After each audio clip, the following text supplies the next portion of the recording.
Welcome to the Sherdog Radio Network preview for UFC Fight Night 230, Yusuff versus Barboza, also known as UFC Vegas 81.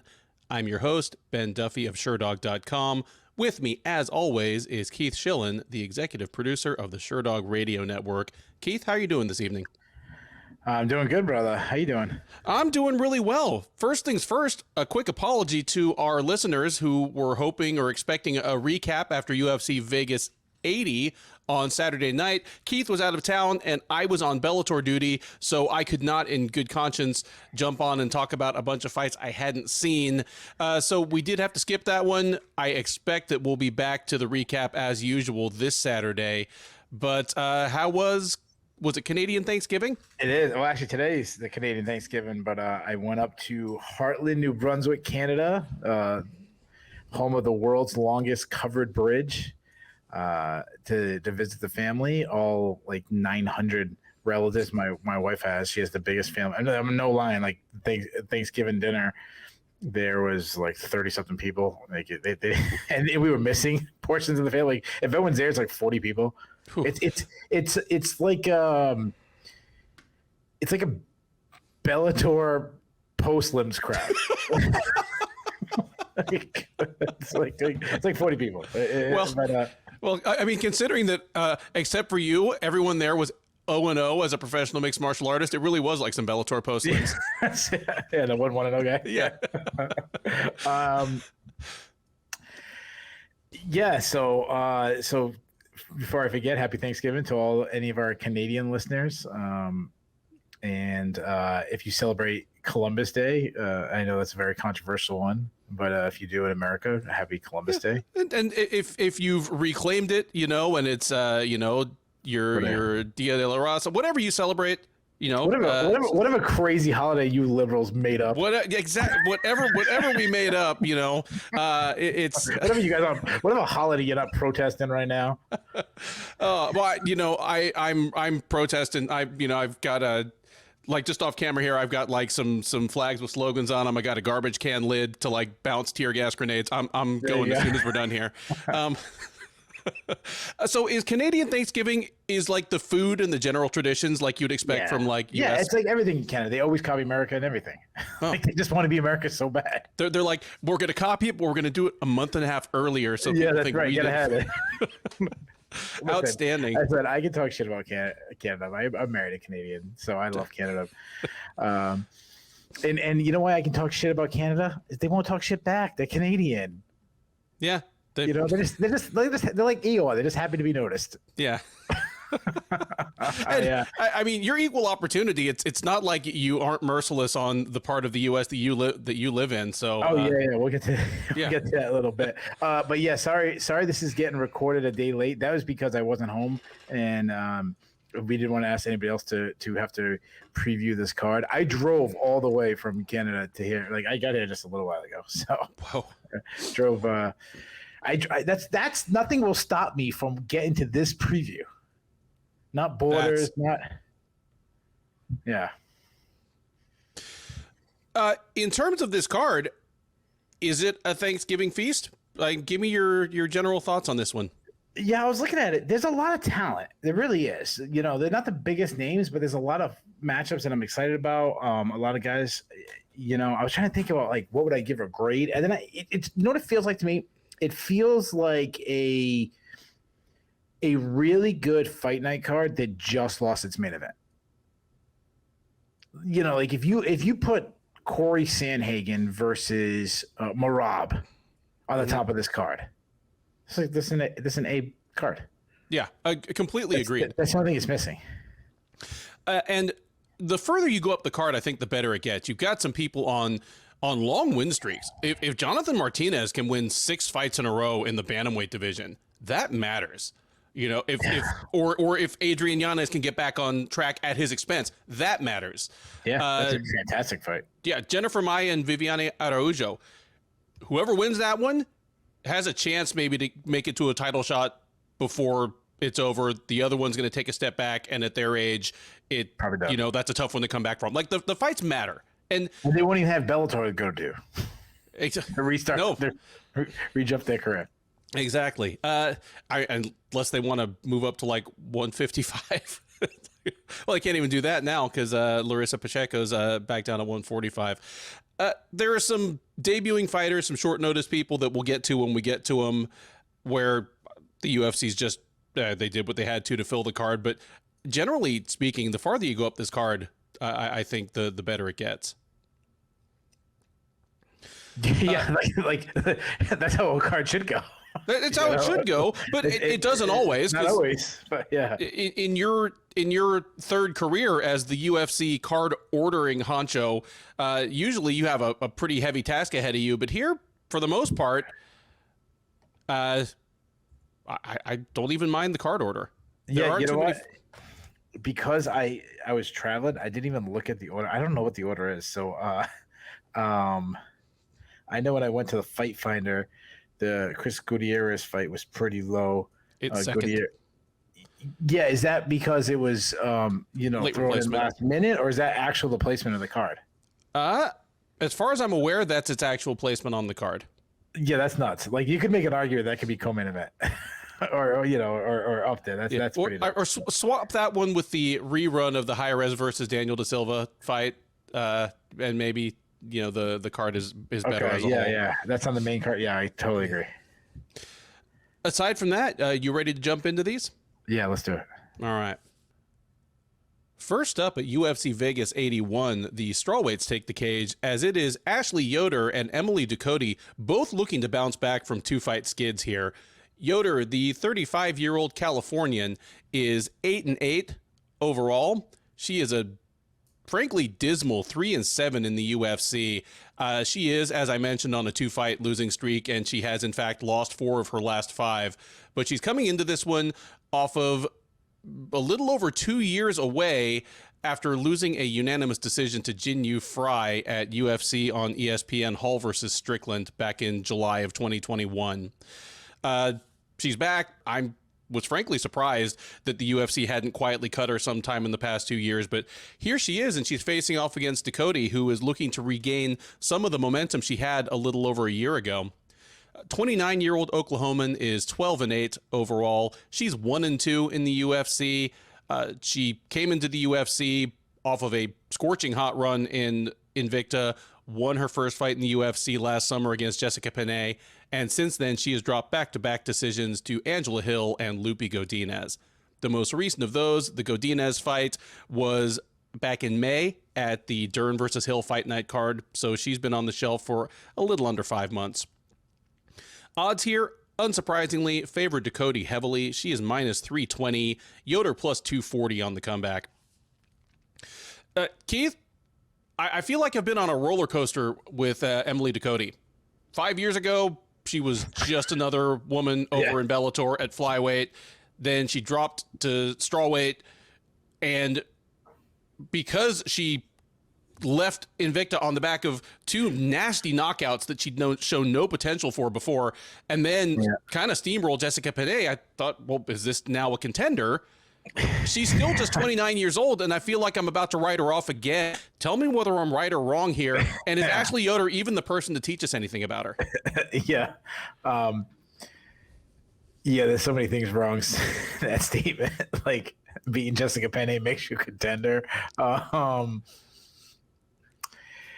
Anytime you're on a skid, you're in the good graces of UFC if they call up Ashley Yoder for you. Like, that's always I was like, I thought Ashley Yoder was retired. Like, I had no idea she was. I assumed she'd been cut. Yeah, like, I mean, what she's trying to get to 500, right? She's like 6-7 or something like that. She's 8-8 overall. She's 3-7. Right. She's 3-7 in the UFC. 8-8, yeah. My Patriots wish they could get to 8-8 this year. So, Emily Ducote, like you mentioned it, she's so inconsistent. I mean, she had not even just her wins and losses, but how she fights. I mean, she had such great output against Jessica Penne in their fight, but then she lost to Angela Hill because she refused to match Hill's output. She fought off her back foot the whole time. She was pulling her punches. Now, she's a counter striker that likes to slip and rip. You mentioned it. Like, she has some, plus power, which is funny that she wasn't letting her hands go against Angela Hill. She does She does have pretty good footwork, a lot of L step in. She gets inside, some tight inside boxing, keeps her chin tucked like a boxer. Hard calf kicks, that's something she did really well against Jessica Penne. Again, abandoned against Angela Hill. She does throw some naked leg kicks that leaves her open to be countered. She's also heavy in that front foot, so she's open to calf kicks. She's a decent wrestler, nice entries, good reactionary double. She also likes, grabbing a single and running the pipe. I know I keep going back to the Angela Hill fight because I think going from Penne to Hill was such a contrast, like, of good and bad, because you can see her wrestle, and then she doesn't wrestle Angela Hill. It's like, what? But she has to fight the ground. She's got 4 submission wins. Ashley Yoder, I mean, I can't say I'm excited to have her back. I've interviewed her in the past. She's a really nice woman. I don't know if being nice is the key to victory. No. She's a weak athlete.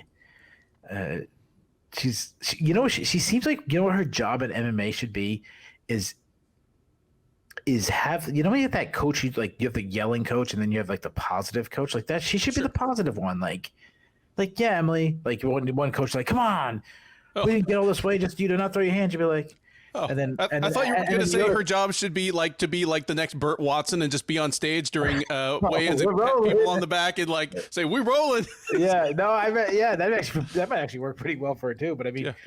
If Emily Ducote is getting yelled at by her coach for like not wrestling or something, she can just be like, yeah, Emily, you can do it. I believe in you. Something like that. I don't know. So she's a southpaw. She is big for the weight class. I'll say that. She's a bigger woman for the weight class. Her striking has always been bad. I mean, she really struggled with the speed of Angela. You got to go back a while to get to some of her fights. She's been on the shelf for a long time. Keeps her chin up in the air. No head movement against Jin Fry, who she had a big size advantage against. She does have a lot of long distance strikes, but she follows those strikes into the pocket where she likes to grind, use her size in the clinch. She'll sneak a takedown in 1 or 2, but she's a stereotype of like weaker athlete female fighter who, because she'll get to the clinch and like she'll look for like head and arm throws, stuff like you shouldn't do, especially not in 2023 MMA. I mean, Yoda has the size in Ducote, and she could use that size and really grind out decision, but that's about it. I see Ducote piecing her up with her boxing. I actually think she can win the wrestling battle if she decides to wrestle there. I say Ducote cruises to a decision win. I'm not going to add a bunch to what you said here just for the sake of adding it. I love your breakdown of Ducote because there definitely is now a good Ducote and bad Ducote. The problem here is I think even bad Ducote beats Yoder. If Ducote comes out, doesn't throw enough volume, then we're just going to get kind of an ugly fight where, as you pointed out, Yoder will, maybe strike at range a couple times and then for no good reason crash into the pocket and lose her advantages of reach. I think of Yoder, I wanted to say she's like bad Courtney Casey, but Courtney Casey's already bad. It's like she's worse Courtney Casey. I think Courtney Casey looks like Alex Volkanovski compared to Ashley Yoder. You mentioned that she's tall. She's tall, but kind of gangly, and as you mentioned, has always been capable of being bullied. She might be the tallest fighter that I've ever looked at and gone like, could you make atom weight? Because her best career win is probably over Amber Brown, who is an atom weight. Like, just, yeah. Even if we get bad Ducote here, I don't think Yoder's the one who's going to be able to make her pay. Because the way Yoder would win this fight would probably be by getting Ducote on the ground and grappling with her and keeping her on the defensive for like whole rounds and threatening with submissions and winning rounds that way. And I don't see that happening. I'm with you here. I think Ducote wins a pretty straightforward kickboxing match on the feet. And how exciting it is really just down to whether we get the Emily Ducote who steps on the gas. Next up on the UFC Fight Night 230 undercard is a bantamweight matchup between Chris Gutierrez and Alateng Heili. Gutierrez, the 32-year-old Texan by way of Denver, is 19-5-2 overall. He is 7-2-1 in the UFC.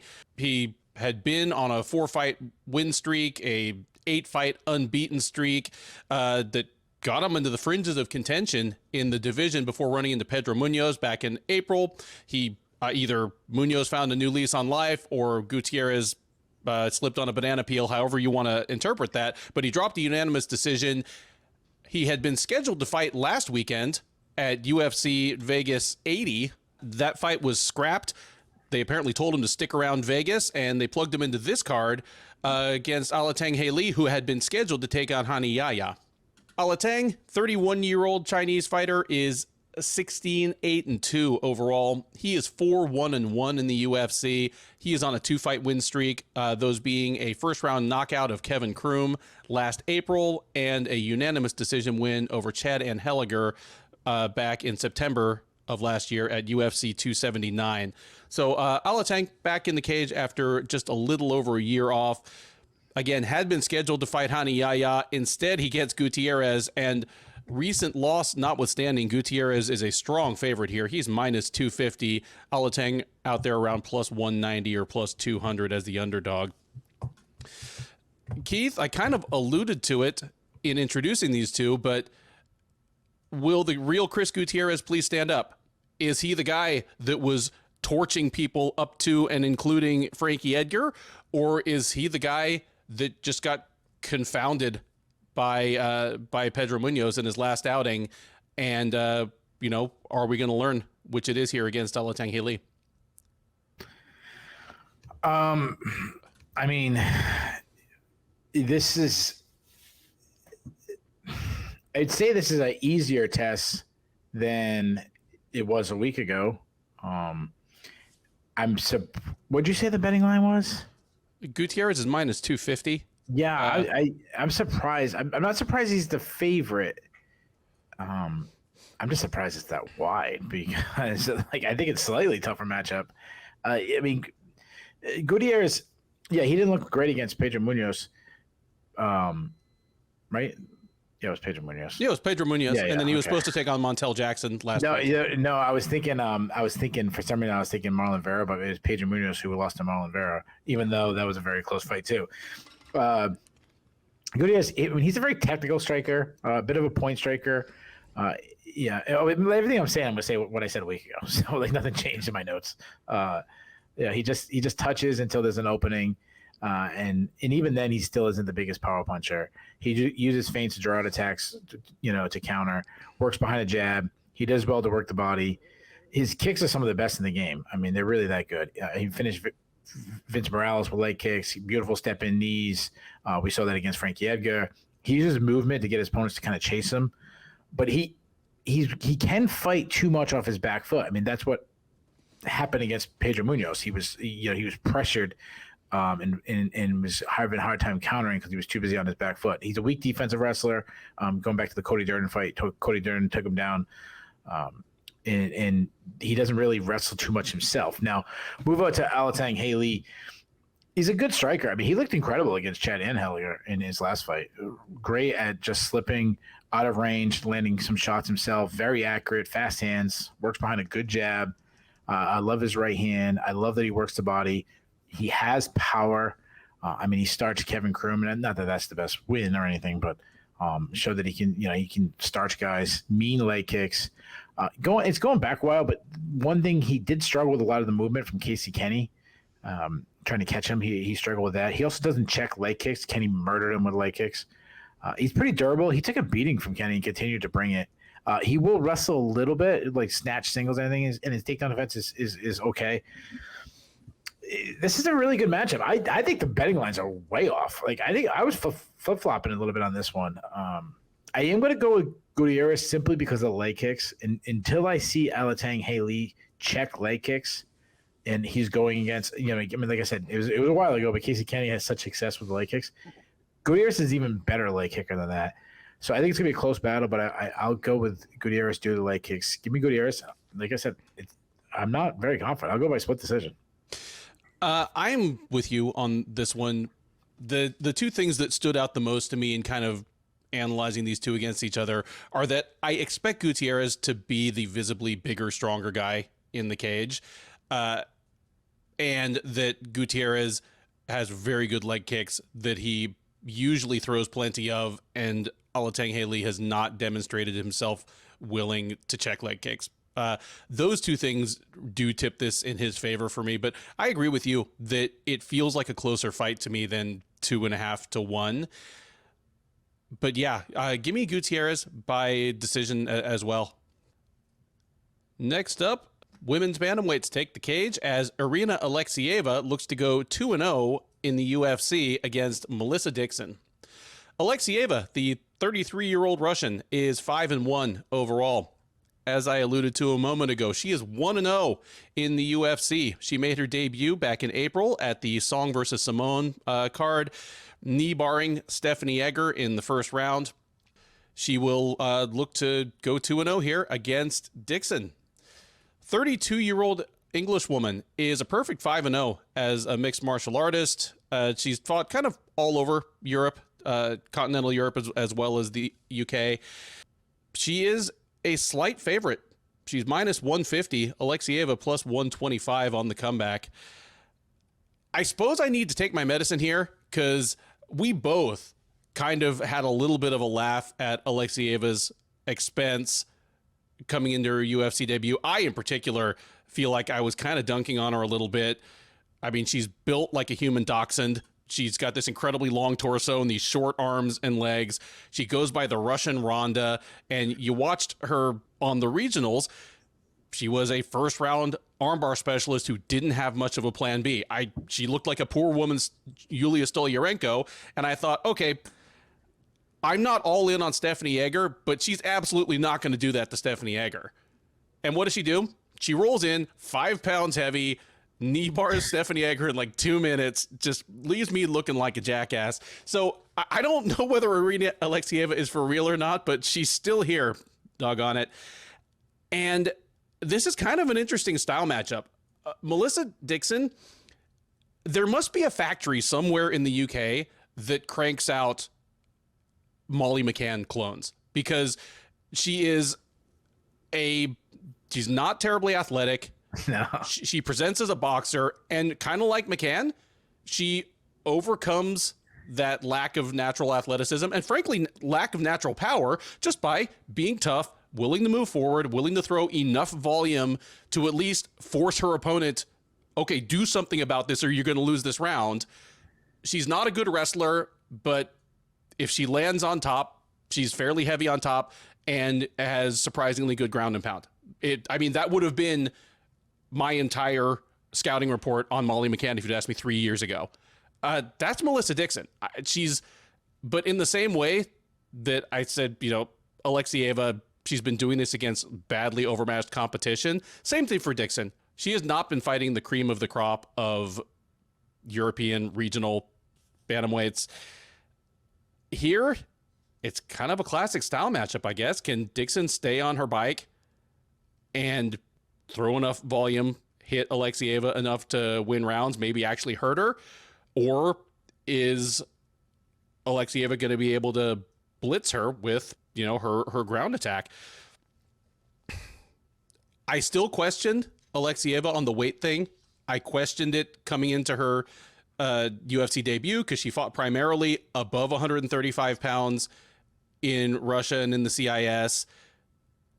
I said I thought she was going to miss weight for the Edgar fight, and she did. Here, she's fighting at 135. I'm going to assume she makes it, and she's not too compromised.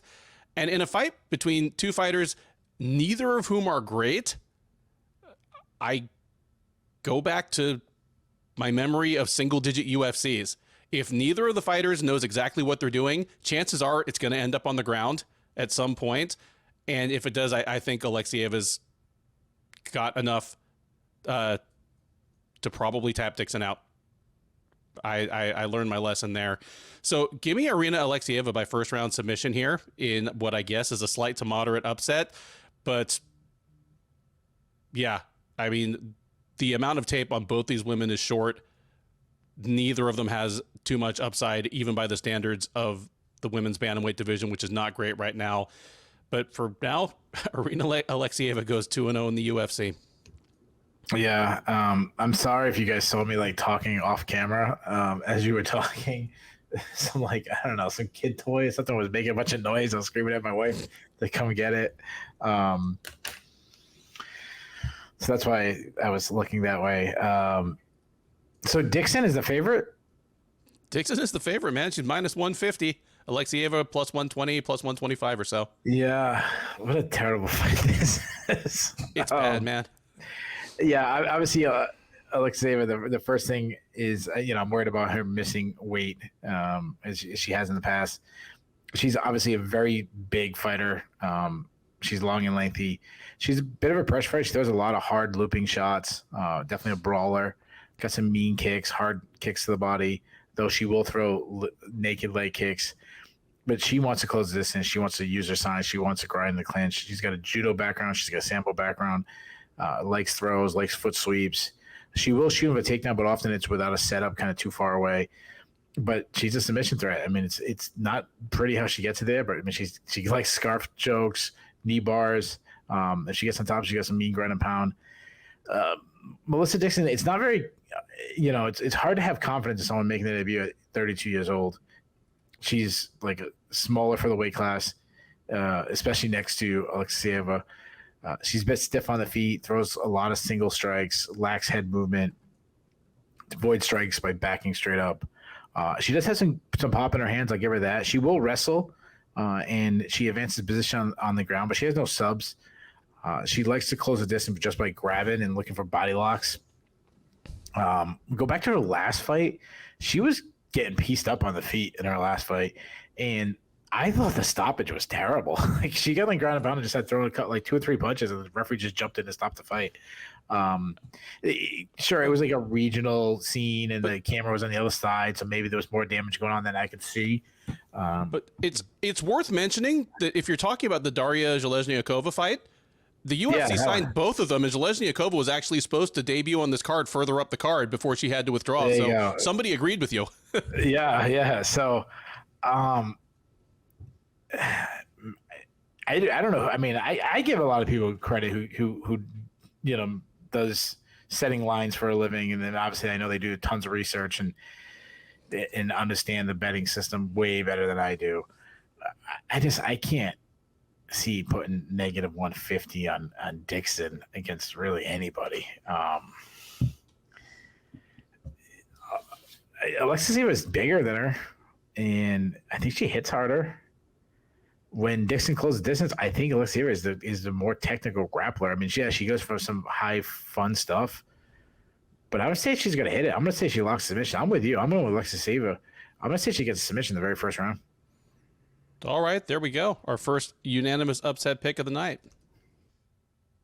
Next up on the UFC Fight Night 230 prelims is a lightweight matchup between Terrance McKinney and the debuting Brendon Marotte.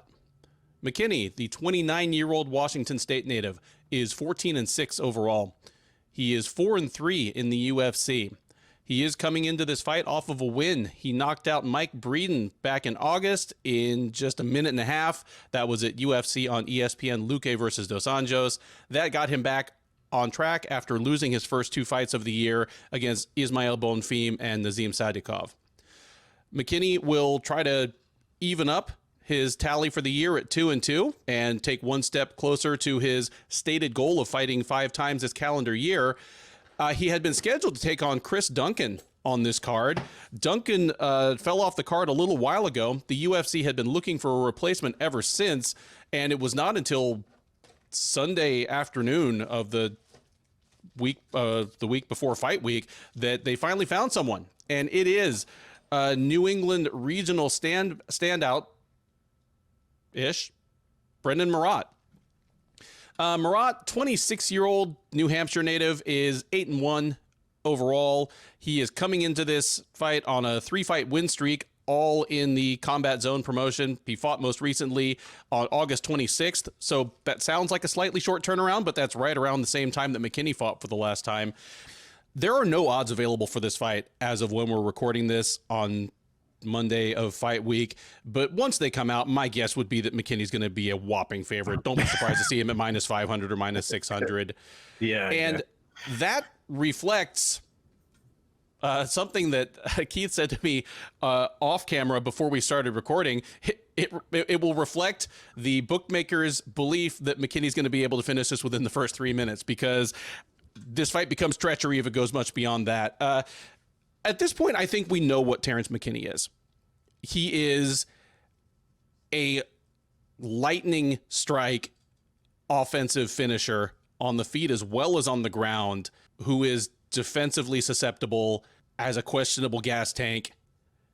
But unless he makes a serious pivot, and never say never. Again, Charles the Bronx Oliveira is going to fight to become a 2-time UFC champ in a couple weeks here. But barring that type of pivot, McKinney's probably never going to be a contender. But he's going to be a guy who wins 2 for everyone he loses and racks up enough bonuses to buy himself several houses. And I feel as though McKinney's almost steering into that with this whole thing of anyone, anytime, anywhere. I want to fight 5 times this year. When I hear that, I hear Donald Cerrone. And once Donald Cerrone became that guy, he stopped being a guy who envisioned himself as a champ. And hey, there's nothing wrong with being an action hero and a bonus magnet. But WEC Donald Cerrone wanted to be a champ.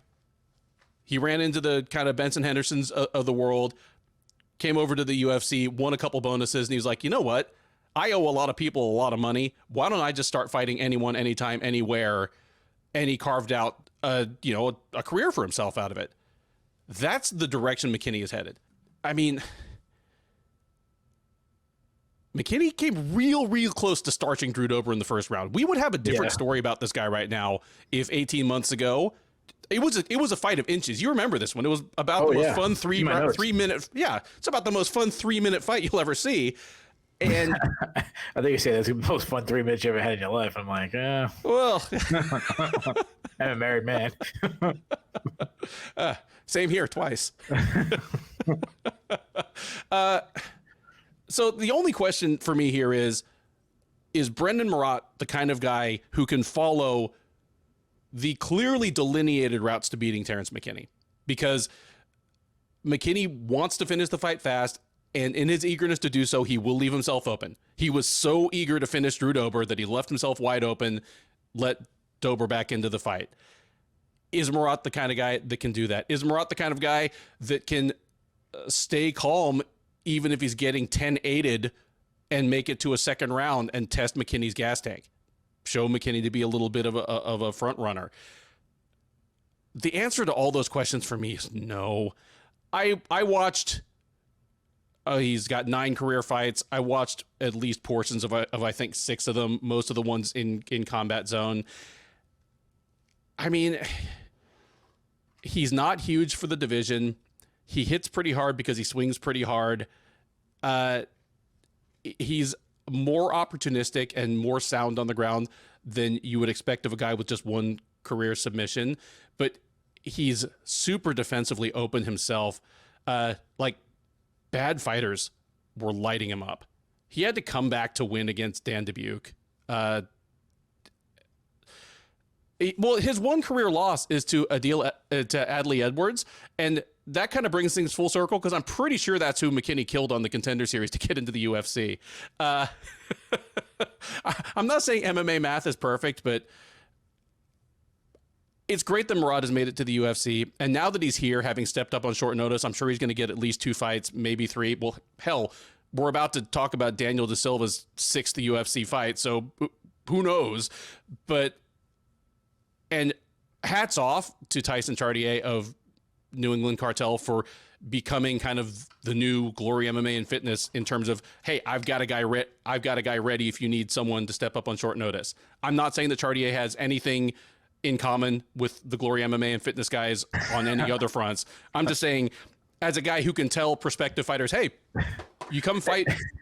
I will say he corners a lot of guys that are reality fighting, and they're at Mohegan Sun for all their shows. I'm just saying, Mohegan Sun Casino for those who don't know.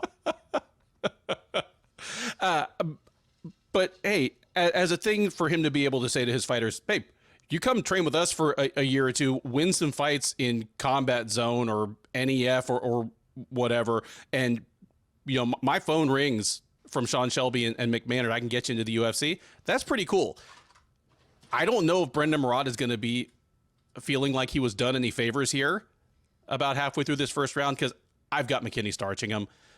Marotte has been caught clean by much slower, much smaller fighters that don't hit anywhere near as hard as McKinney does. If he runs into the stuff he ran into, even in the last 3 fights, all of which he won, he's staring at the lights. Give me McKinney by first round knockout here. Yeah.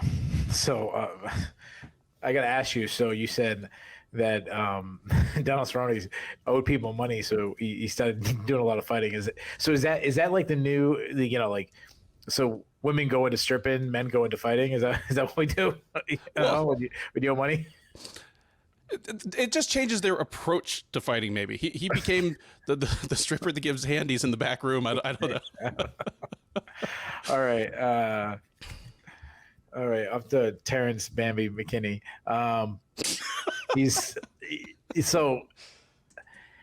So this fight, just got announced. Like I said, I was driving to Canada. Like I put this together in seconds.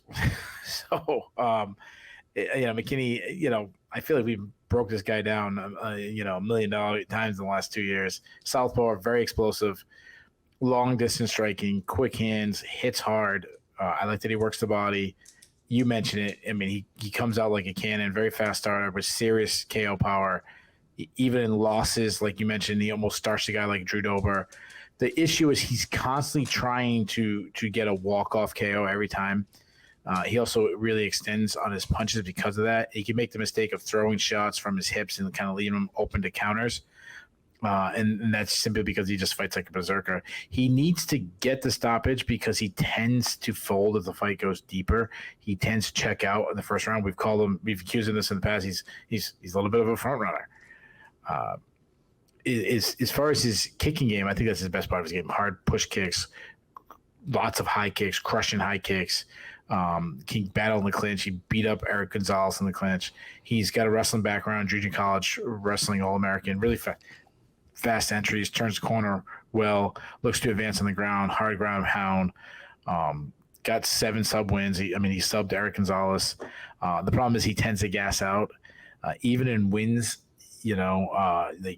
Even in good performances, like he was gassing out against Drew Dober in 3 minutes. Yeah, and he also overreacts to punches. If he gets hit hard, he really overreacts to him. Brendon Marotte, he's a guy that I haven't covered the regional scene as much as I used to. Like I used to be at every CES and reality fighting. I just can't do it. My schedule's too tough. When my kids are kind of that peak age of life where they have their own sports and stuff, and I'm not going to miss that stuff. So, I'm not as familiar as I would with someone who have like 10, 15 fights on the regional scene. But I'm familiar with enough that I can throw some notes together, kind of last minute. The issue with him, and it's the issue with a lot of fighters from New England, it's hard to get a grasp on them because they fight a lot of bums. So I don't really know. Now, one thing I'll slightly disagree. I think he's bigger. I think he's a bigger guy for the weight class. I think he's pretty big. He's a striker. He can fight at both stances. He uses a lot of feints well. Very aggressive. Presses the action. He keeps his arms really wide. And, he has pop. He's got a lot of early stoppages. He throws a lot of kicks, good calf kicks. But he tends to throw them naked, so he's open for counters. And you mentioned he's got a lot of holes defensively. He pulls his head straight back, being the biggest one, and then his arms kind of wide out, giving it real open target. I like him on the palm clinch. He can dirty box a little bit. You mentioned he's like more of a grappler. He's not a wrestler. Like he'll look to wrestle, but he's not a wrestler at all. But if he gets there, he's got some pretty good ground and pound. And you mentioned he only has 1 submission on his record. It just comes down to this: does he have the skill to last the early onslaught? To withstand the early onslaught of McKinney? I don't think he does. I think McKinney catches him. I think he catches him early. I think it's something like a high kick or big straight left or something like that. I say McKinney knocks him out in the very first round. McKinney by first round knockout. Next up is another women's bantamweight matchup as Tainara Lisboa takes on the debuting Ravena Oliveira. Lisboa, the 32-year-old Brazilian, is 6-2 overall. She's 1-0 in the UFC. She debuted back in May at the Rosenstrike versus Almeida Fight Night card, choking out Jessie Clark in the 3rd round. That's fantastic for her, considering that she came to MMA as a multiple-time Muay Thai champion, but she's going to look to go 2-0 in the UFC at the expense of the debuting Oliveira. 26-year-old Brazilian is 7-1-1 overall. The loss and the draw were in her first 2 fights. She's on a 7-fight win streak ever since, leading up to her signing by the UFC back in August. She was signed immediately after a 3rd-round knockout in Liberty Combat, and they were just waiting for the right time to have her debut. They've decided this is the time. The odds makers have decided this is not the time because Lisboa is minus 325, Oliveira plus 240 on the comeback. I completely understand why Lisboa is such a strong favorite here.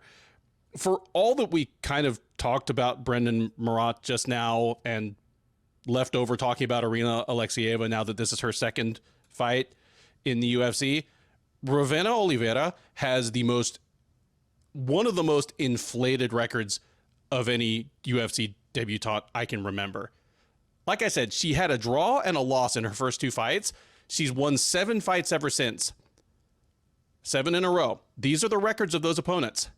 0-0, 0-1, 1-1, 0-0, 0-0, 0-0, 8-5.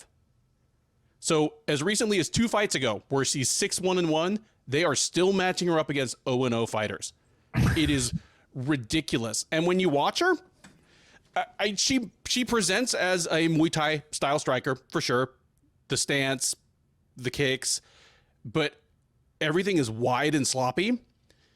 She's big and athletic and powerful compared to the women she's been fighting, but 1, they're super low level women, and 2, a lot of them were flyweights. Here she's stepping up to bantamweight to take on a good, technically sound Muay Thai fighter. This is a terrible style matchup for her. She likes to dive into the clinch. Like, she'll strike. When her opponent looks to counter, Oliveira will try to wade through the kick or the punch, whatever's coming back, and force a clinch. But she can't do much from there. Her fights, even against badly overmatched competition, involve her mashing her opponent into the cage and not getting a whole lot done for long stretches. And that feels weird to say about a woman with like 4 first-round stoppages, but that is clearly what she thinks of as her like home base for launching her offense is, okay, I'm going to strike my way into the clinch and then decide what to do next from there. That's not going to be a safe place for her against Tainara Lisboa. For one, I think Lisboa's footwork is good enough that she could just cut Oliveira up at range, give her angles, just chop her up with kicks at middle to long range.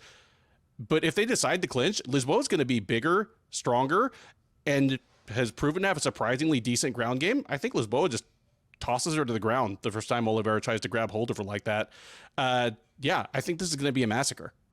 Give me Lisboa. I'm going to say, actually, I can't think of any reason to predict that this is going to go to the second round. Give me Lisboa by first round knockout. I'm going to say she probably hurts her on the feet, follows her to the ground, and finishes it down there.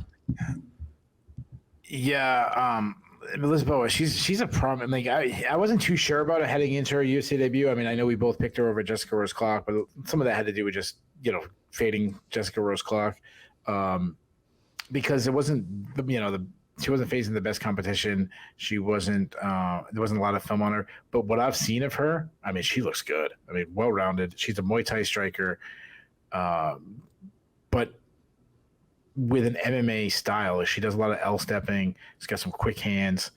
She sets up her shots well with feints. Nice jab, throws combos, quick, like 1-2 combination, good pop in her shots. She can lack a little head movement. I like her to be a little bit more, not just move with her feet, but move their head a little bit. But she, like, Jessica Rose Clark was trying to battle in the clinch. She was losing the clinch battle. Jessica Rose Clark got thrown. She showed some solid takedown defense. She had some slick back takes. I mean, she subbed Jessica Rose Clark. So a striker, getting a sub in her UFC debut is impressive. Oliveira, I'll say this. I only saw one fight of her, so I'm not super confident in my read on her. She is athletic. I'll say that. She's She's a brawler on the feet, just kind of wings power shots, no setups. She's best when she kind of keeps things in tight and throws 1-2s. And she has power. I mean, she's got 6 KOs. But you mentioned she's fighting tomato cans. And she throws a lot of kicks, but with no setups. Defensively pulls her head straight back. She likes to battle in the clinch. Looks for body locks, but not very good at it. Struggles to get the fight to the ground. If she does get the fight, she's got pretty good ground and pound, but only has 1 sub on her record. Again, based on not seeing too much for her and then who she's facing, like when you face lower level people, it doesn't mean you're not good. So like we don't know. You know, it's that week 1 of college football where, you know, there's always like 1 or 2 highly ranked teams got to face, but usually most of the ones are facing, some match they should destroy. You know, it's Florida Atlantic versus Alabama. It's George Mason versus Ohio State. You know, So are they the Ohio States, the Florida States, the Alabamas, or are they like? Is she like a Boston College? Like, I'm glad that it's not just in MMA that when your mind is just reaching out for an example of mediocrity, you stay local. Yeah, Boston College, the Golden fucking Eagles. Listen, I've been to a bunch of Boston College. I love Boston College. I listen. You can go to the game for like $12. It's a beautiful campus. A good friend of mine. I shouldn't say good friend, but a friend of mine. He was a close friend back in the day when, high school and stuff, but played for Boston College. He was All-American safety, played for the Colts. So I love Boston College. Just unfortunately, we had one good run in 2004. We got the number 2 team in the country for like a week and a half, and then we lost. And we haven't much to celebrate since. I mean, this is a squash match, But you know what? Is this a squash match? Can we call it a pickleball match? I don't know why when something's a mismatch we call it a squash match.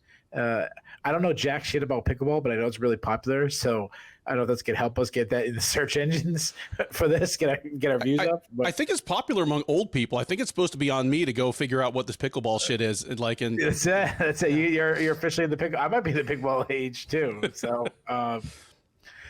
I mean, Lisboa, she's bigger, she's stronger, she's faster, she's more technical, she's faced better competition.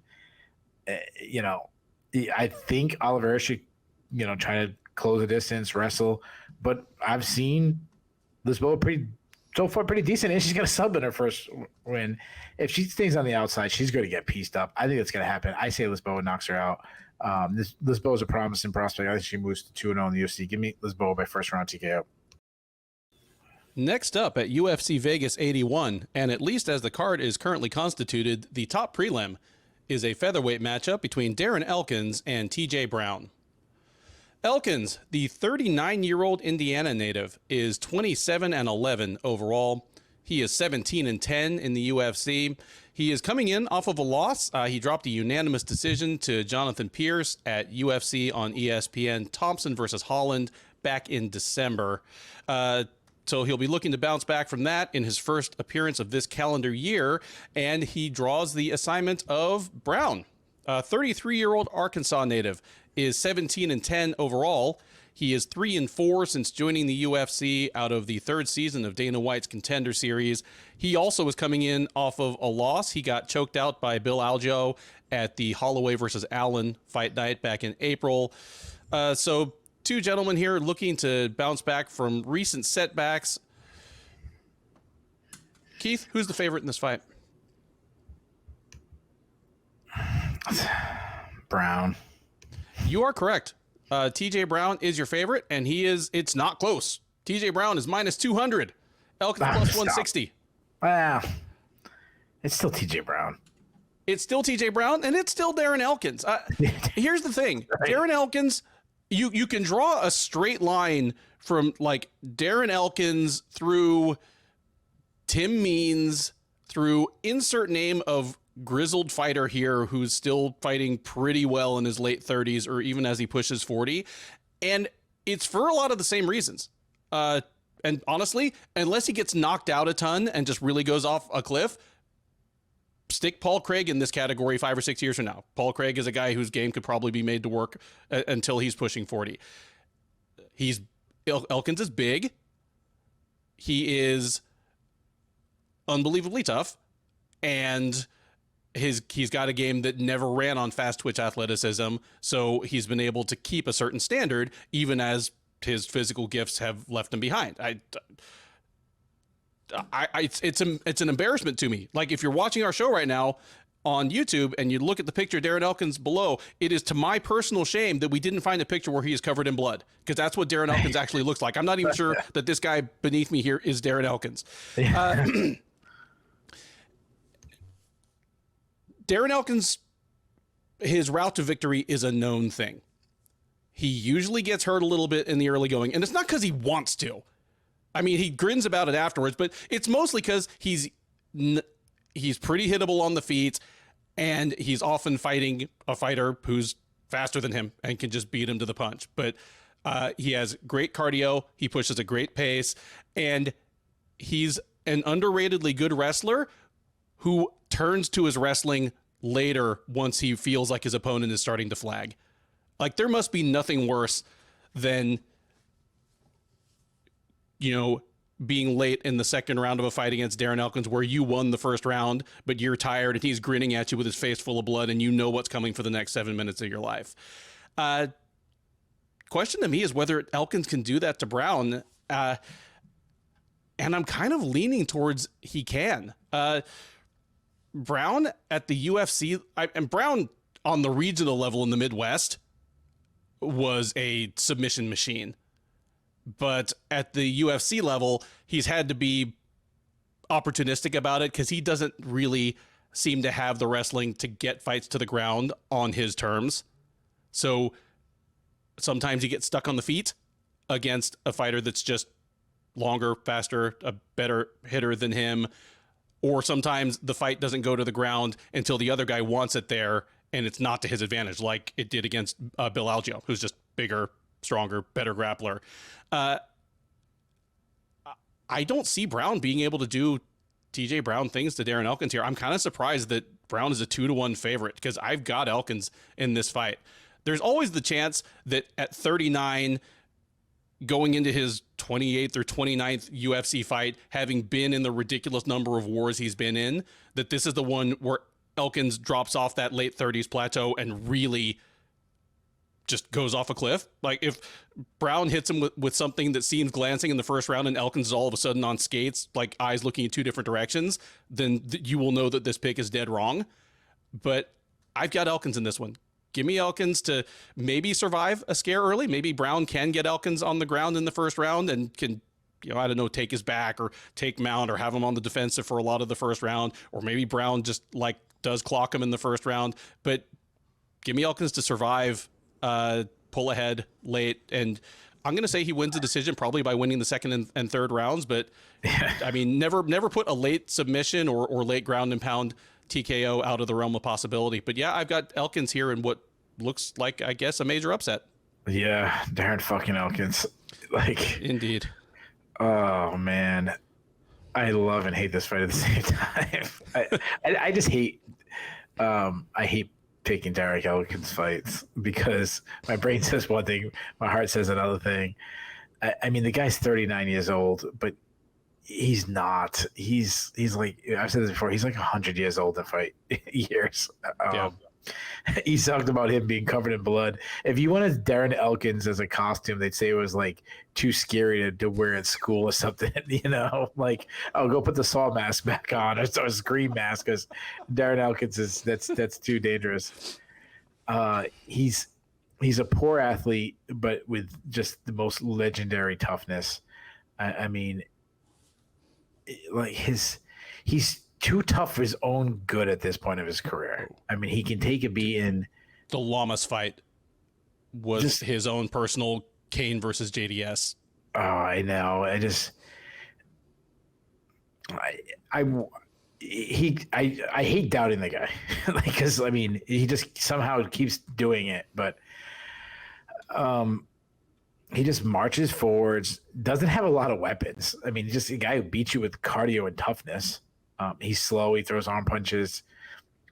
Go based on skill. If we're not counting cardio as a skill, though, I know we both call it a tool and everything, but if we just call it like things you can teach, kicks are probably the best skill he has. He throws some hard kicks, kicks to the body.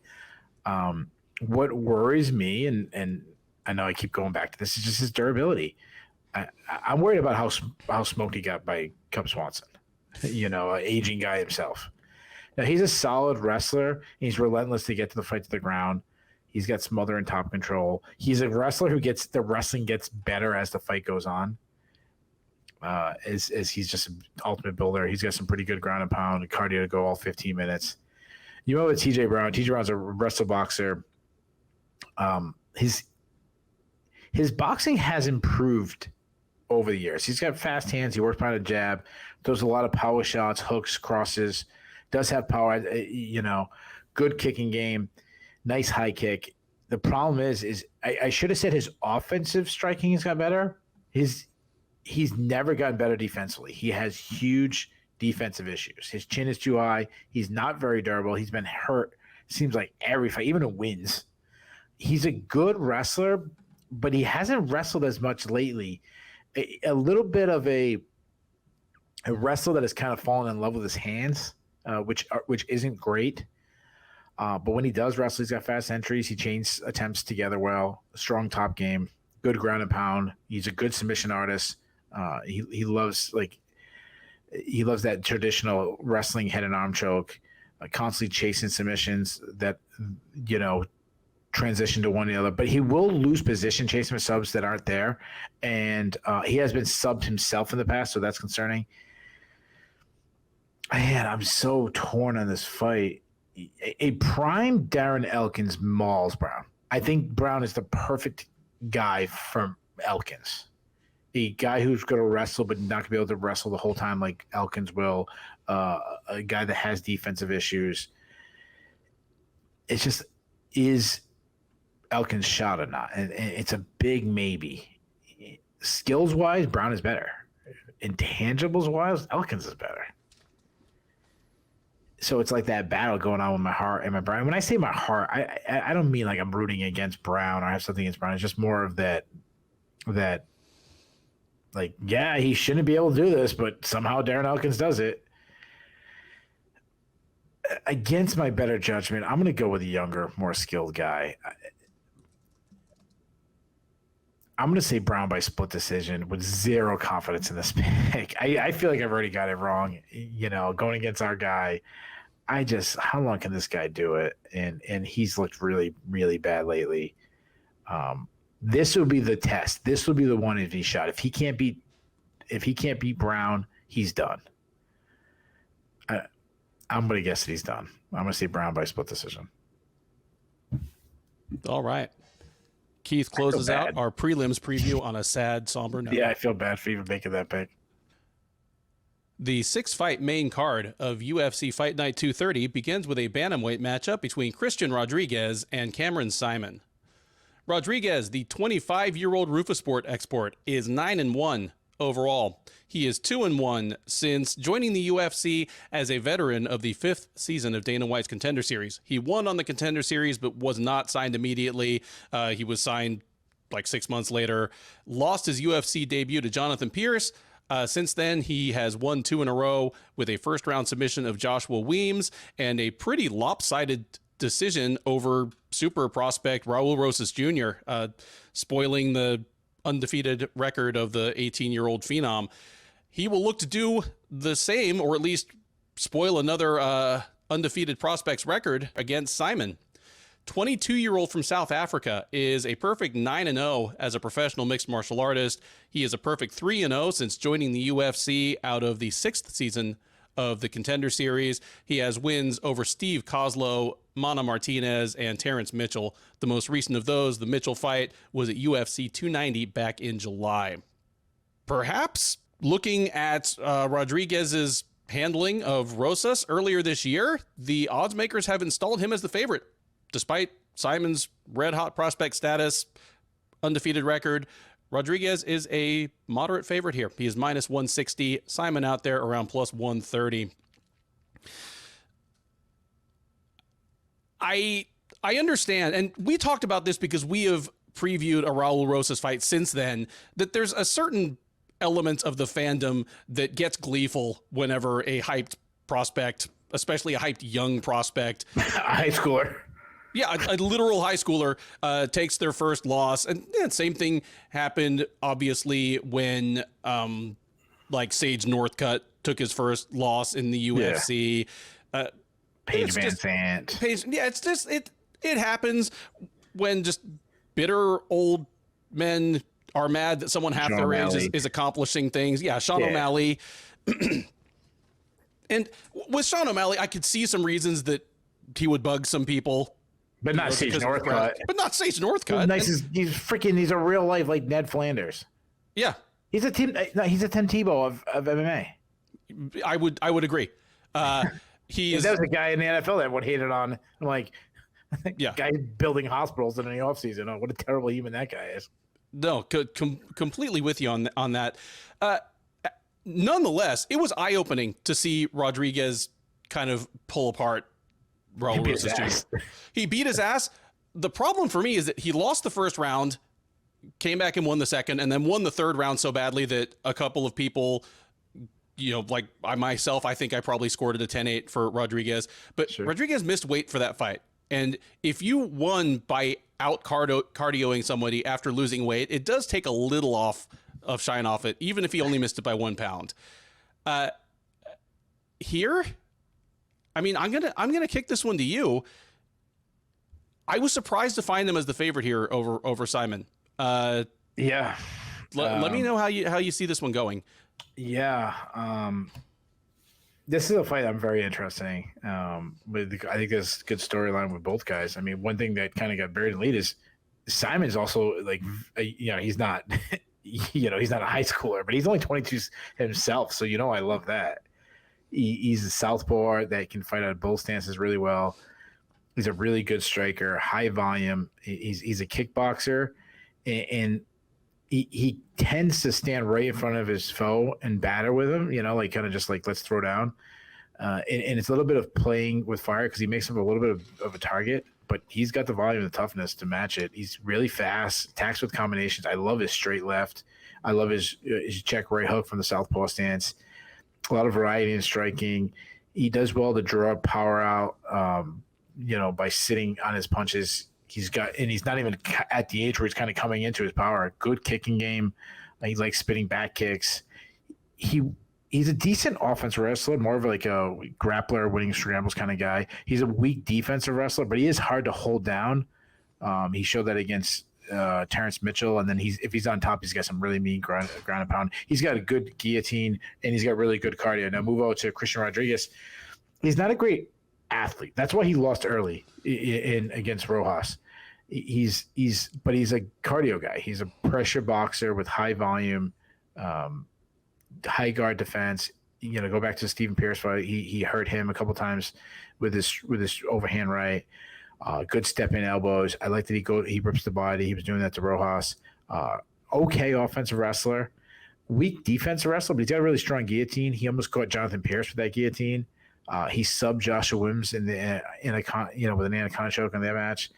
He's got 4 submissions. Cardio is definitely a tool of his. I'm shocked by these odds.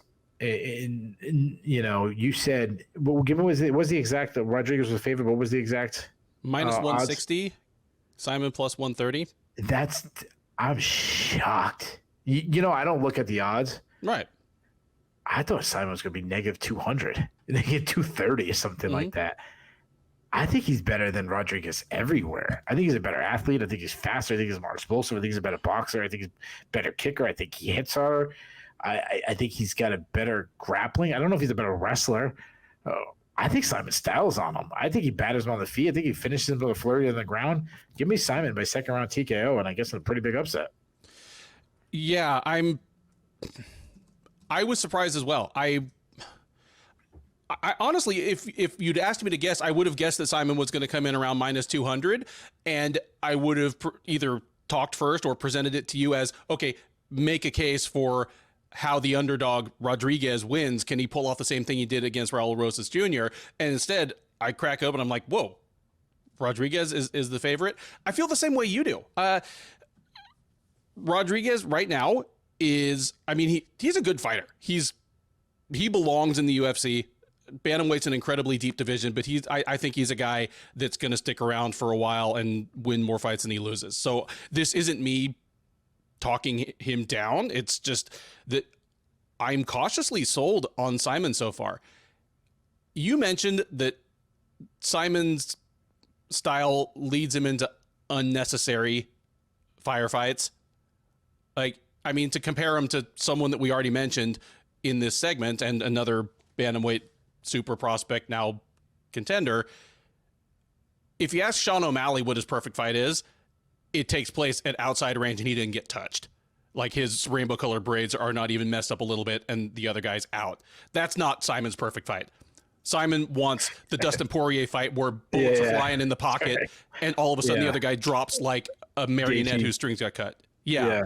Can I say something? Sure. This is way off topic, but just Sean O'Malley. Can I say Sean O'Malley's like subtle, his response, I think it was either Oscar Willis or Jose Young. I mean, obviously those guys are always at the post press conferences, and I was there in Boston, and they asked, did he think he won the first round? And he's like, yeah, I thought he won. How did the judges score it? And he goes, oh, they all scored it for Sterling. And he goes like, oh, how'd they score the second? That was one of the best trash talk lines I've ever heard. So that's outstanding. Anyways, sorry. But again, the biggest thing Rodriguez has to hang his hat on right now is he mauled Raul Rosas Jr. and he did it with pressure and cardio late in a fight where he missed weight.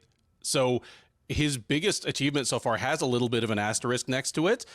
And even so, I mean, I'm cautiously high on Raul Rosas Jr. as a prospect, but if you were to ask me who at his peak is higher ranked in the UFC, who wins more fights in the UFC before they retire or wash out, I'm taking Saaiman both times over Raul Rosas. So even if I thought Rodriguez was a better overall fighter than Rosas, that wouldn't necessarily make me favor him here over Saaiman. Best routes to victory for Rodriguez here would be obviously the thing he did to Rosas, which is weather the storm early, take over late. But Saaiman is stylistically a very different fighter from Rosas. And Saaiman has proven that he can fight at a pretty steady clip for 3 rounds with no problem. He went the distance with Mana Martinez, and he was at least the fresher guy late, if not actively pulling ahead. And that shouldn't have been a majority decision. As much as I love Mana, I thought Saaiman won all 3 rounds. And I mean, we didn't mention that's a good win. That's a good quality. I mean, we both like Martinez, especially if you're going to strike with Martinez. Like that's the danger of Martinez, and he did well. Mm-hmm. He fought Martinez in Martinez's wheelhouse for 3 rounds, and he was fine. Yeah, I'm sorry I interrupted you. No. It's very rare for me to do that to you. We should each, like, because you and I are both admins on this account. We could just mute the other and just start talking if we like really we're mad. So it's hard for me to picture that as a route to victory for Rodriguez. And I mean, Rodriguez is a hard hitter, and Saaiman's probably going to give him a chance or two, but nobody's made Saaiman pay for that yet. Obviously, since he's undefeated. And hasn't lost a round since he's been on the Contender Series. At least I don't remember any of his EFC fights. But yeah, I feel like I'm talking about Rodriguez again as the underdog and trying to figure out his best routes to victory. But he's the favorite here, and just like you, I don't get why. I also expect Saaiman to kind of style on him, and my hope out of this fight is that Rodriguez pushes him hard enough that we learn a few things about Saaiman. Hey, maybe Rodriguez does ring him up a little bit in the first round, and it makes Saaiman realize that he needs to make adjustments going forward, before he runs into someone who can really make him pay.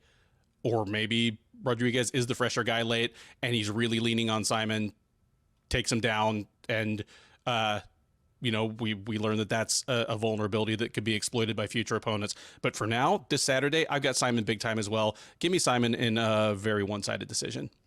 Yeah. The one thing that I'll say about this when it comes to the betting lines, it's not rare for us to disagree with the betting lines, but usually when we disagree with the guy who's a big favorite and think the line should be closer. It's very rare for us to be like, hey, that big underdog should be the big favorite. Like that, yeah. We never say that. So the other thing I'll say when it comes to Rojas, and I know this is not about Rojas, but I just want to kind of add off of what you said. You mentioned Saaiman that you know it's hard to read Rojas being that he's 17. I think he just turned 18. You know what his future is, but you feel basically you're saying like I feel really good about Saaiman though. Yeah. And of the two, comparing them, I feel more comfortable. I kind of agree with you with that, but I also disagree in the sense that anybody who thinks they have a grasp on who Rojas is, like shut up. Like you don't. The kid's 18. You know, he's in a position that is so unique. This isn't basketball where we've seen, you know, LeBron James, Kobe Bryant, Tracy McGrady, these are you guys coming right out of high school or and stuff. I think Kevin Garnett came straight out of high school. But, you know, in fighting, there's so much pressure added to that. And that really, really, really worries me. For like every Kobe Bryant, there's thousands of kids who got pushed by millions of kids who got pushed by their dads who didn't succeed, or they did succeed but not to that level. But I still remind you, like this kid's in high school, but he's not a man yet. He's a boy. Yep. And hell, when Saaiman was Rosas's age, he had not made a professional debut yet. Yeah, exactly. He debuted like a week short of his 19th birthday. And we're like gushing over how young he is. Yeah, he's the guy who did start young. Mm-hmm. And before people come at me, listen, I joined the Army when I was 17. So don't come at me with this stuff. I understand that there was people, you know, storming the beaches of Normandy when they were like I understand that, but yeah. Keep it in the lane. Keep it, you know, like we're talking about MMA here. So before you say, oh, you know, he's 18, he's, you know, whatever. Okay. Next up on the UFC Vegas 81 main card is a 130-pound catchweight contest between Edgar Chairez and Daniel da Silva. This is, of course, running back a fight that took place back on September 16th, so just 3 or 4 weeks ago. It took place originally at flyweights. It ended with a premature stoppage by referee Chris Tognoni late in the first round. Chairez had da Silva in, I believe it was a guillotine choke. He grabbed da Silva's arm, thought da Silva was unconscious. When da Silva's arm snapped back to Chairez's side, he took that as a tap and stopped the fight. So, MMA, never change. Keith, do you feel any differently about this fight than you did 3 or 4 weeks ago? No, if anything, I mean, if someone didn't listen weeks ago, they're going to find out who I picked in a couple minutes. But the guy that I picked, I thought was winning. So I feel even more confident now than I did. And I was pretty confident weeks ago. So, and you're not the only one, because the first time they fought, Chairez closed as minus 225 favorite to da Silva, around plus 175. That line has widened to the point that Chairez is now minus 300, da Silva plus 225 or plus 230 as the underdog. So those who were paying attention saw the same thing you did. That premature stoppage may have just prolonged the inevitable. But nonetheless, sit back and enjoy this grainy old footage of us talking about this fight last month. Men's flyweights take the cage next as Edgar Chairez and Daniel da Silva both look for their first octagon win. Chairez, the 27-year-old Mexican, is 10-5 overall. He is 0-1 in the UFC. He made his debut back in July at UFC 290, taking on flyweight super prospect Tatsuro Taira in a planned 130-pound catchweight and coming out on the wrong end of a unanimous decision. He's back in the cage, just barely 2 months later, looking to get it back against De Silva, who is also looking for his first win in the UFC. The difference is he's had 4 tries. He signed with the UFC almost 2 full years ago. Since then, he has lost to Jeff Molina, Francisco Figueiredo, Victor Altamirano, and CJ Vergara, all by stoppage, all within the first 2 rounds. The most recent of those, the Vergara loss, was at UFC on ESPN, Vera versus Sandhagen back in March, where he got knocked out late in the second round. I do not know who De Silva has naked pictures of to get his 5th try here. Obviously, the shoot-a-box Diego Lima affiliation goes a certain way towards getting you 2nd and 3rd chances, but again, this is a 5th chance. Needless to say, he is not favored to get it done here. Chairez is minus 225 or so. De Silva plus 180 on the comeback. When you're talking about 2 guys, Keith, that are collectively winless in the octagon, you kind of have to go to the nuances. Well, you know, what else can we take away? And what I can take away is Edgar Chairez may have lost to Tatsuro Taira, but he made him look vulnerable, and he put up a hell of a fight and actually had him in a bunch of trouble late in the fight. And that's against someone in Taira that, again, is as bright a prospect as there is in the lower weight classes in the UFC. Whereas De Silva, he's had 4 chances now against 4 fighters, none of whom are great, and all of whom are, like, none of the guys that have beaten him are ranked or even really in danger of being ranked. And they're all very different types of fighter for the most part, and he's had next to nothing for any of them.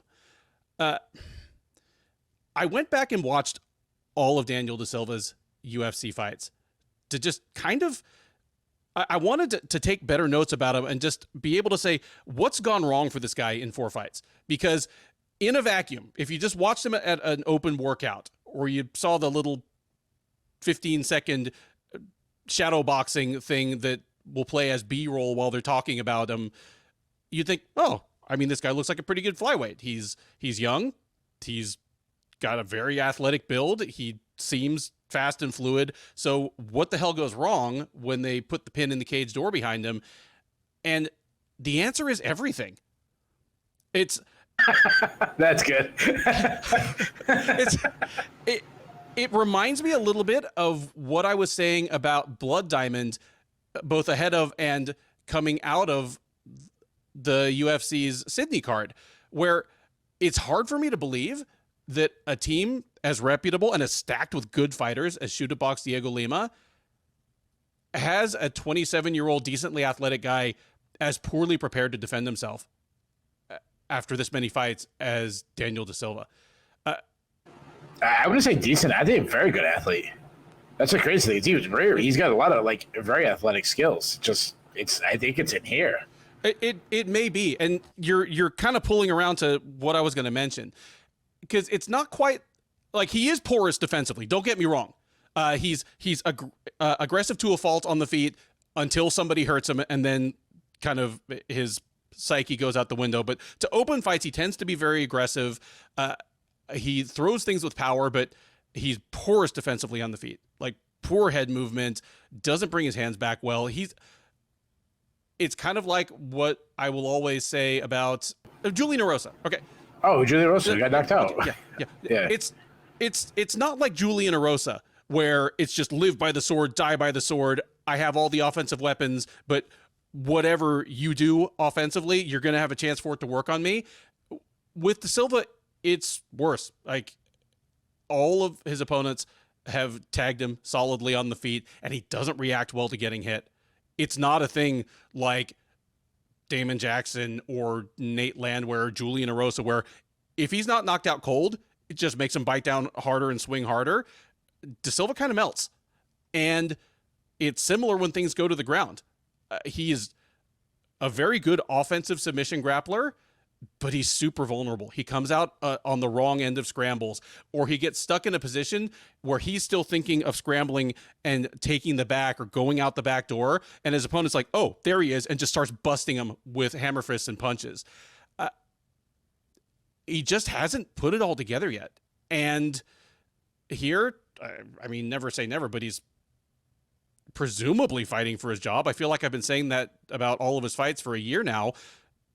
But he's a guy he just barely turned 27. If he gets cut and he sticks it to box Diogo Lima, he could go back to LFA, get a bunch of fights on LFA cards in Brazil, and be back as more of a complete product. I agree that a lot of what's wrong with him is here between the ears, where he just doesn't react well to adversity. I'm concerned about his cardio. The one time he's been past the midpoint of the second round in the Vergara fight, he was not the fresher man, and flyweight does not tend to be forgiving of people with bad gas tanks. But he's at shoot box Diogo Lima. If there's one place where I would send a guy that is athletic and has all the offensive skills, but is a bit of a head case and isn't durable, well, this guy does presumably have to bow to Charles Oliveira every time he walks into that gym. I haven't seen it yet. And again, I'll never say never, given the example of Oliveira. But here, I think Chairez is probably going to knock him out on the feet. I think Chairez's best work is done on the ground. I think he's a surprisingly good offensive wrestler, just for his background and experience. I think he's a good opportunistic grappler who's also good at like securing position and being more of a button down top position grappler. But before any of that happens, I think we're probably going to have a wild slugfest on the feet, and I don't think De Silva gets out of it. Give me Edgar Chairez by first round knockout here. Yeah. This is an interesting fight. So Daniel started. I mean, that's a guy that I was completely wrong on when he first came in the UFC. I thought it was good. Like I said, he has all those raw tools. He's fast. He's athletic. Like I thought he was going to be really good. It's not the case. I mean, you're right. Why he still has a job, I don't know. I mean, he's exciting. Like, I'll say that. Like his fights, they're not boring. His skill wise, he fights out of both stances. He's got high output, a very slip and rip style. He's got pretty good head movement. He's got good pop. I mean, all of his wins by finish. He loves teep kicks. He loves spinning attacks. He loves spinning wheel kicks. He kept hitting CJ Vergara in a fight that he lost, but he kept hitting him with like spinning wheel kicks. But I don't know, something happens. He got hurt to the body against Victor Almirano. He tries to wrestle, but he's a weak offensive wrestler. He's a weak defensive wrestler. He'll shoot from way too far away without any setups. He's relentless to try to get the fight to the canvas. Even then, he can slam you and lift the hips. And he's aggressive with his ground and pound, and he's got 6 sub wins. We haven't seen it so far in the UFC. We've seen him try to wrestle. He plays a lot of BJJ off his back, though. He was subbed quickly by Francisco Figueiredo. He was ground and pounded by Victor Altamirano. Due to his style, he really gassed out. I mean, he gassed out quick against CJ Vergara, like in the first round, and they got battered because of it. That's probably the biggest issue is his cardio. Like, he can, you know what he should do is leave that team and hook up with I can't think of his name right now. This is gonna be terrible because he's the best coach in the world. Justin Gaethje's coach there. Trevor Whitman, yeah, who just got Gaethje to slow everything down a little bit because. Yeah. Now, obviously, I'm not trying to bash Shootbox Diego Lima. That's like a top 5 team, top 10 team in the world. Yeah. So I was just kind of Trevor Whitman. Is it even really a team? It feels like it's an invitation only thing where he's got like 4 students. Yeah, but they're all superstars. Yeah. Yeah. This guy, he's not good. He knocks on the door and Trevor Whitman, new phone, who dis? Chairez, he's a well-rounded fighter. He's, on the feet, he's a pretty good striker, works behind a crisp jab. He throws a lot of kicks. Kicks are a big part of his game, though he'll also throw them naked, which I don't like. He avoids strikes by L-stepping, which is one of the things I do like. He's always kind of changing the angles on his opponent. But he is hittable, and that's because he lacks head movement. If you can add that to it, it'd be much better. But you mentioned he wants to get the fight to the ground. He's a good wrestler. He will wrestle. I won't say he's a good wrestler, but he's relentless. He's definitely a good grappler. I mean, submission threat. You saw how he hung with Tyra, which is extremely impressive. He has 6 submission wins on his record. And then obviously against Tainara, who's a wizard on the ground himself, showed some really good submission defense. I'm not sold on Chairez. Like I'm not sure like if Chairez is, because heading into the Tainara fight, I wasn't like that high on him. I wasn't that impressed with him. He just seemed like another guy to me. But he showed a lot against Tainara. But I'd say we've been fooled by that before. Where a guy looks really good against someone that's supposed to blow him out, and then they never. It's just like a one-time thing. So I'm kind of worried if that was the case. And like Lacerda has the tools. Like Lacerda could starch him. Like that could happen. We could finally put it together. But until I can see Lacerda like be better on the ground, I'm leaning Chairez. Chairez got the wrestling, and the Lacerda's gas tank really bothers me. I've seen Chairez going hard. You mentioned it, like winning third rounds against Tetsuya Taira.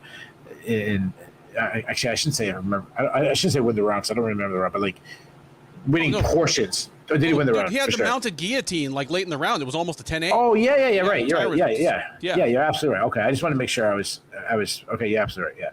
Yeah. So, like he's getting better as the fight goes along. So, I say I'm gonna say something like that happens again. I say Lacerda gets tired, Chairez locks into submission, and Chairez wins by third round submission when Lacerda's completely gassed.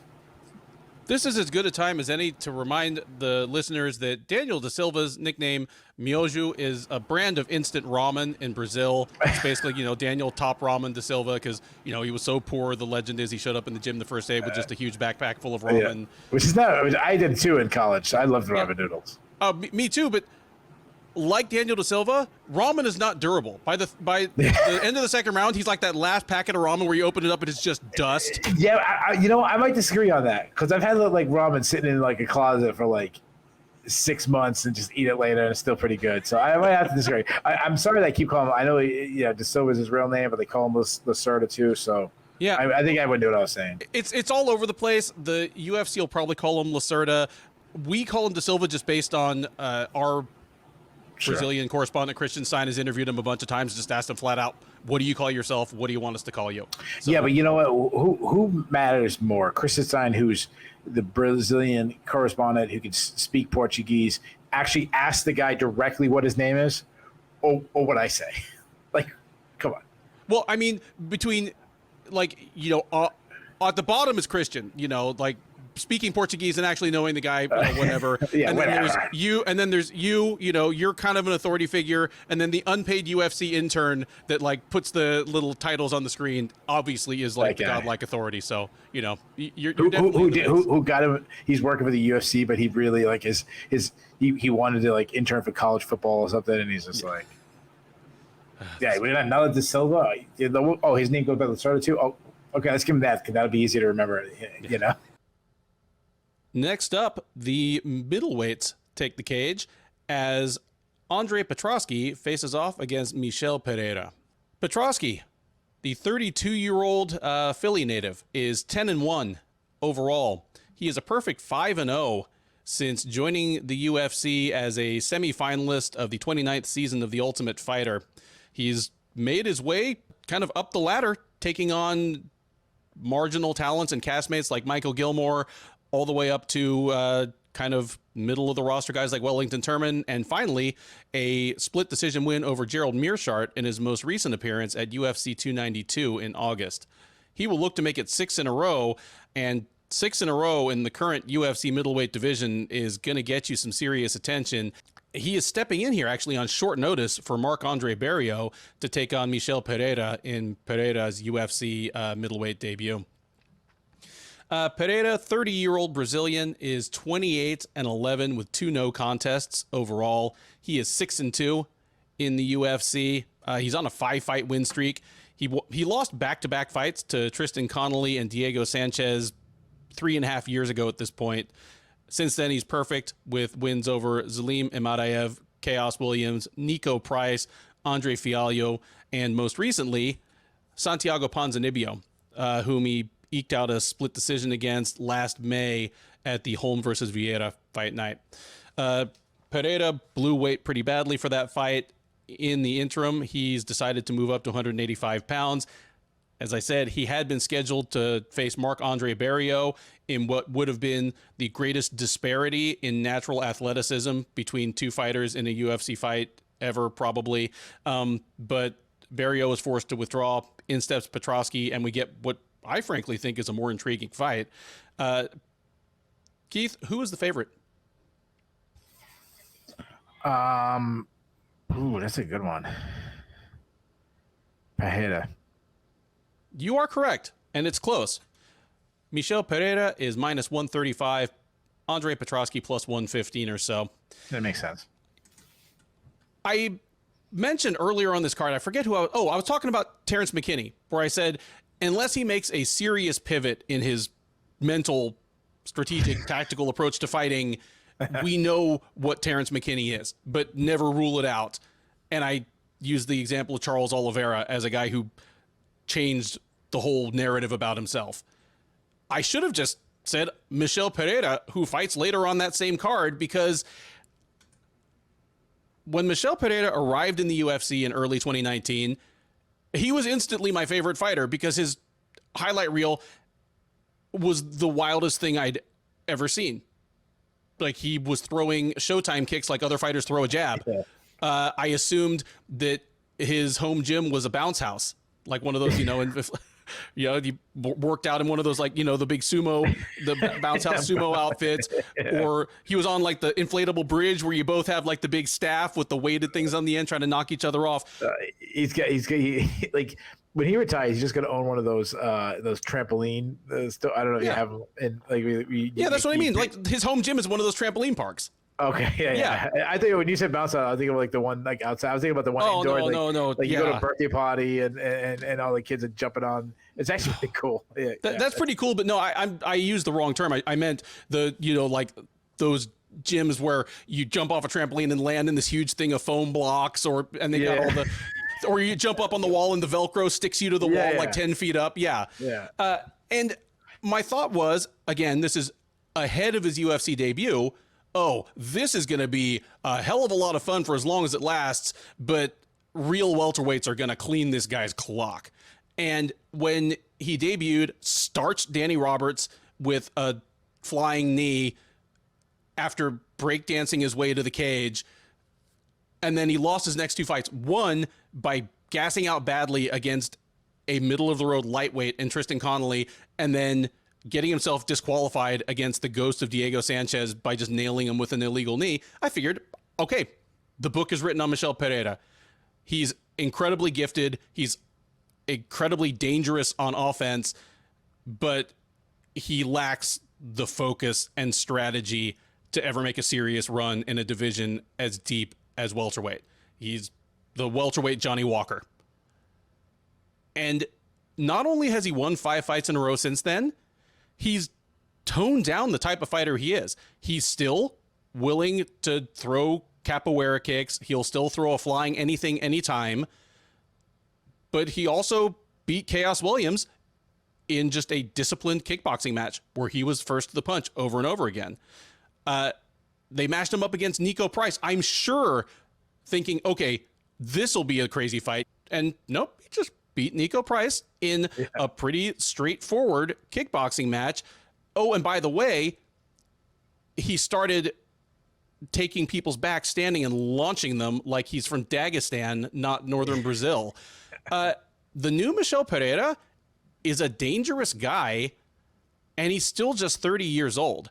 The move up to 185 pounds doesn't surprise me because he was impossibly huge for 170. If I say that welterweight Michel Pereira had the lowest body fat content in the UFC, you might not agree, but you wouldn't laugh. Maybe Hannah Goldie. Maybe. Yeah. Like you. Yeah. No. Yeah. And, no, and for him to be as big, he's not human. He's not human. Yeah. And to fight at the pace he did for 3 rounds was apparently unsustainable. I like the idea of him moving up to 185. He's not going to be undersized at 185. I mean, he's 6'1". He's got muscles on his muscles. I think he's going to have a decided speed advantage over the people he faces at 185. I don't know if I would have picked him to beat Marc-Andre Barriault, but I know I would have picked him to hit Marc-Andre Barriault in the face several times where Barriault's hands were in the exact right position, and he simply couldn't get his guard in the way fast enough. Like who's last? Oh, Ed Herman's last fight. I was like, Ed Herman's doing exactly the right things, and he's still getting hit in the face just because he's so slow. Oh, poor Ed Herman. So I'm excited for Pereira's middleweight debut. I'm excited to see whether he's actually retooled his body at all in the year and a half he's been away. I mean, even if not, I still think he's a very passable middleweight physically. And I'm interested in seeing him against Petroski here, because the story of Pereira's 5-0 run at welterweight to me was, one, toning down the wildness, and two, flashing that impressive takedown game. And Petroski is the perfect guy to pit him against if you want to find out whether that's going to work against 185 pounders, because Petroski is big. He's built like a tank. He's a very good wrestler himself, like, you know, former college wrestler whose wrestling is translated well to MMA. Man, something's got to give here. We've got guys on matching 5-fight win streaks. That's why I like this card. This fight matters. Like, whoever wins this fight, I'm probably going to be arguing for him to enter our middleweight rankings at the end of the weekend. I've talked my way around this a lot without making an actual pick. I'm going to assume that if Pereira's cardio was surprisingly sound at 170, it's going to be even better at 185. That takes away the possibility that Petroski is going to be able to grind him down late. For all I know, Pereira will be the guy who's fresher as the fight goes along. Petroski, he's a developing striker. He can defend himself decently on the feet, but to me, that still feels like a means to an end. He does his best work on the ground, where he's a good wrestler, very heavy on top, good converted wrestler, strongman, top man submissions. I don't foresee that working on Pereira. I think Pereira is going to be real hard for Petroski to catch up to and get his hands on. Give me Pereira to win a fight where, if he's smart, and he has been smart recently, he keeps us on the feet as much as possible, kind of chops at Petroski from range, works on his lead leg heavily. Petroski's open to that. He's in the kind of stance where he's looking to shoot, plants a lot of weight on his front foot, doesn't always check leg kicks. Give me Pereira to just chip away, use his angles, use lateral movement. Don't let Petroski get to his hips. Just win a 3-round decision here. Oh, man. I freaking love this fight. Okay. So, I mean, Michel Pereira, like, what a character this freaking guy is. I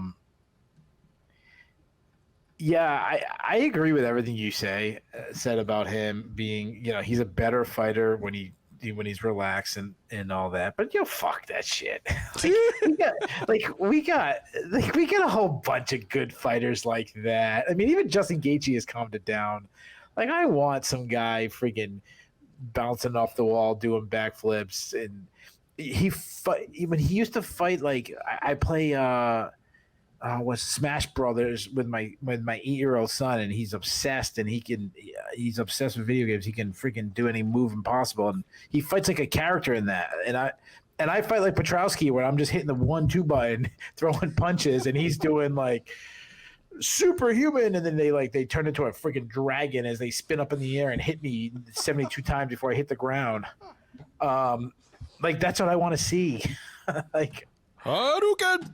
Yeah, like, give me that. I mean, the dude is so big. Like, he's not going to be undersized at middleweight. I mean, he's got long arms. He's arguably as good as an athlete as they come. I mean, you were joking about, training at a bounce house. Nico Price also trains at the bounce house because he can get his kids in, babysitting.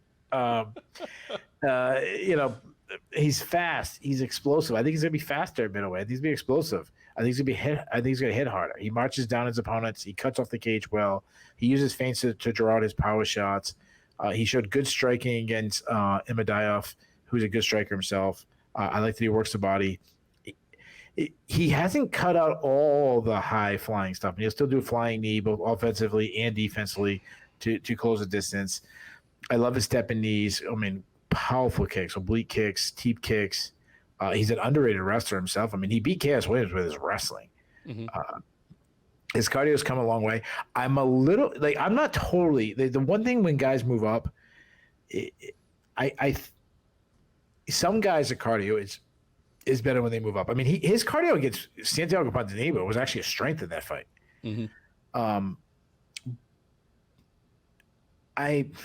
I'm cautious in that one. Since there's the guys who drain themselves so bad that moving up was the best move for him, like a Calvin. I mean, not that I would Calvin Gastelum. That's probably not the best example because I don't think he was draining himself to make weight. Gilbert Burns. Gilbert Burns. Okay, that's probably a yeah.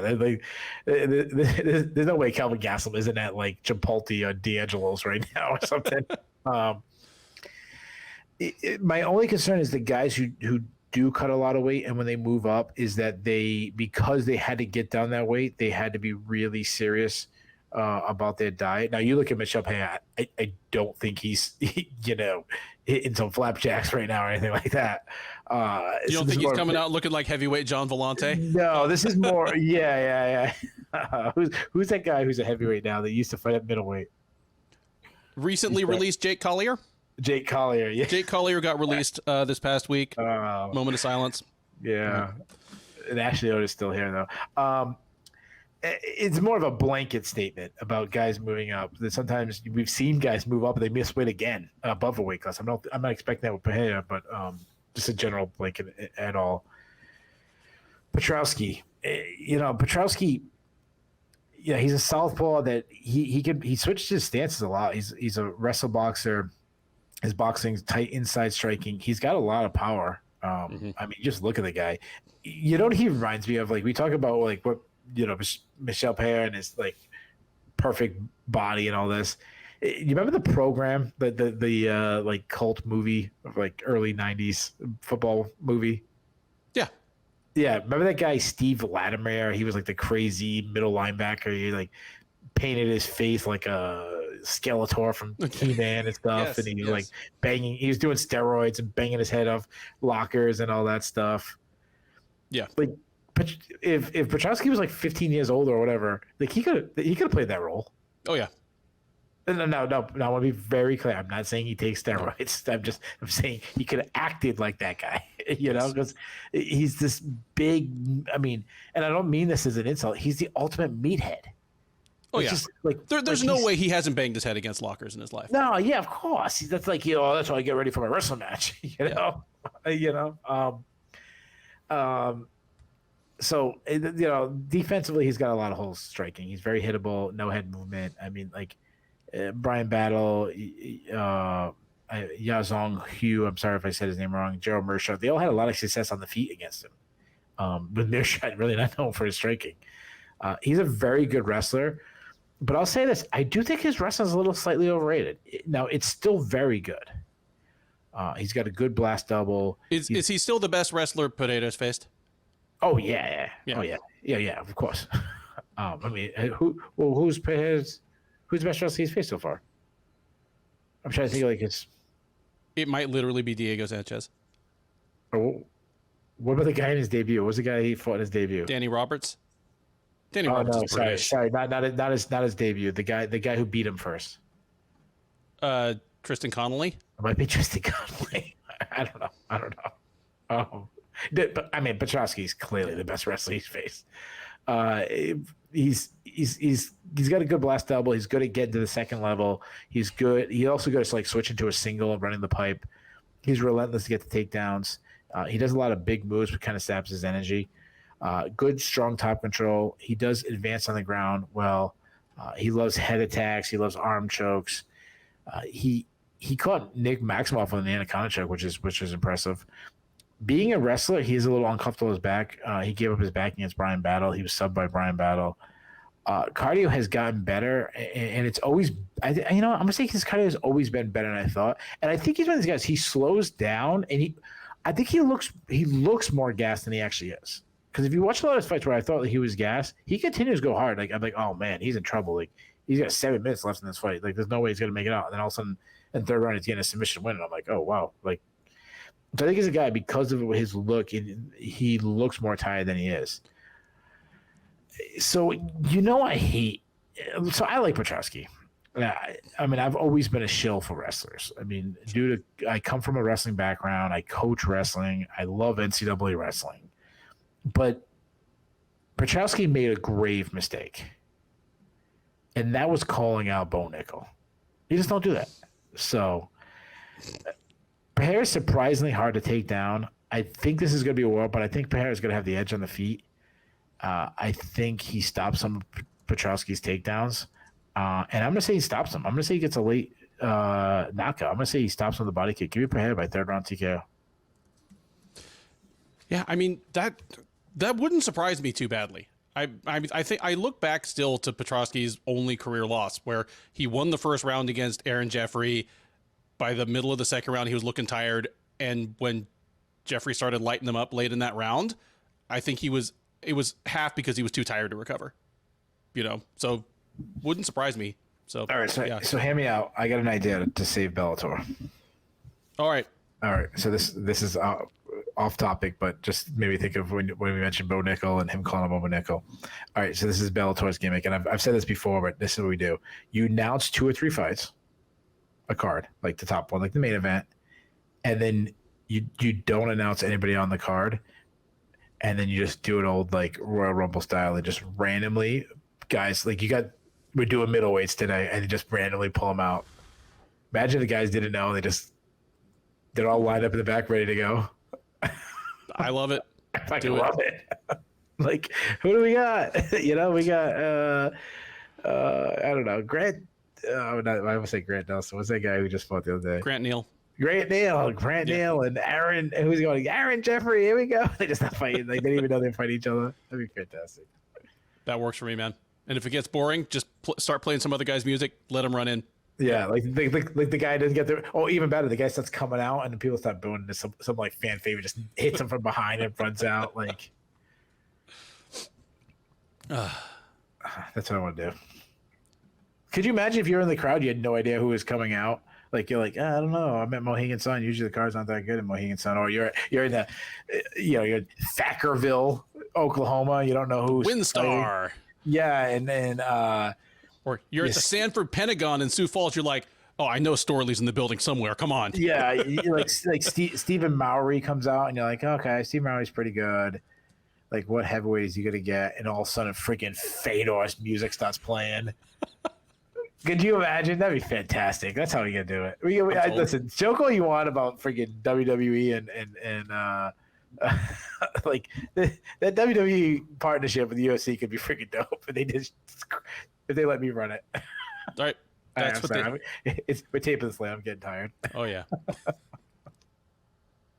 Third from the top at UFC Vegas 81, the real main event, the people's main event, at least the 2 people that you're looking at right now. A bantamweight matchup between Jonathan Martinez and Adrian Yanez. Martinez, the 29-year-old Texan, 18-4 overall, 9-3 in the UFC. He is on a 5-fight win streak. Most recently, he took a unanimous decision over Said Nurmagomedov. That was at the Yan versus Dvalishvili fight night back in March.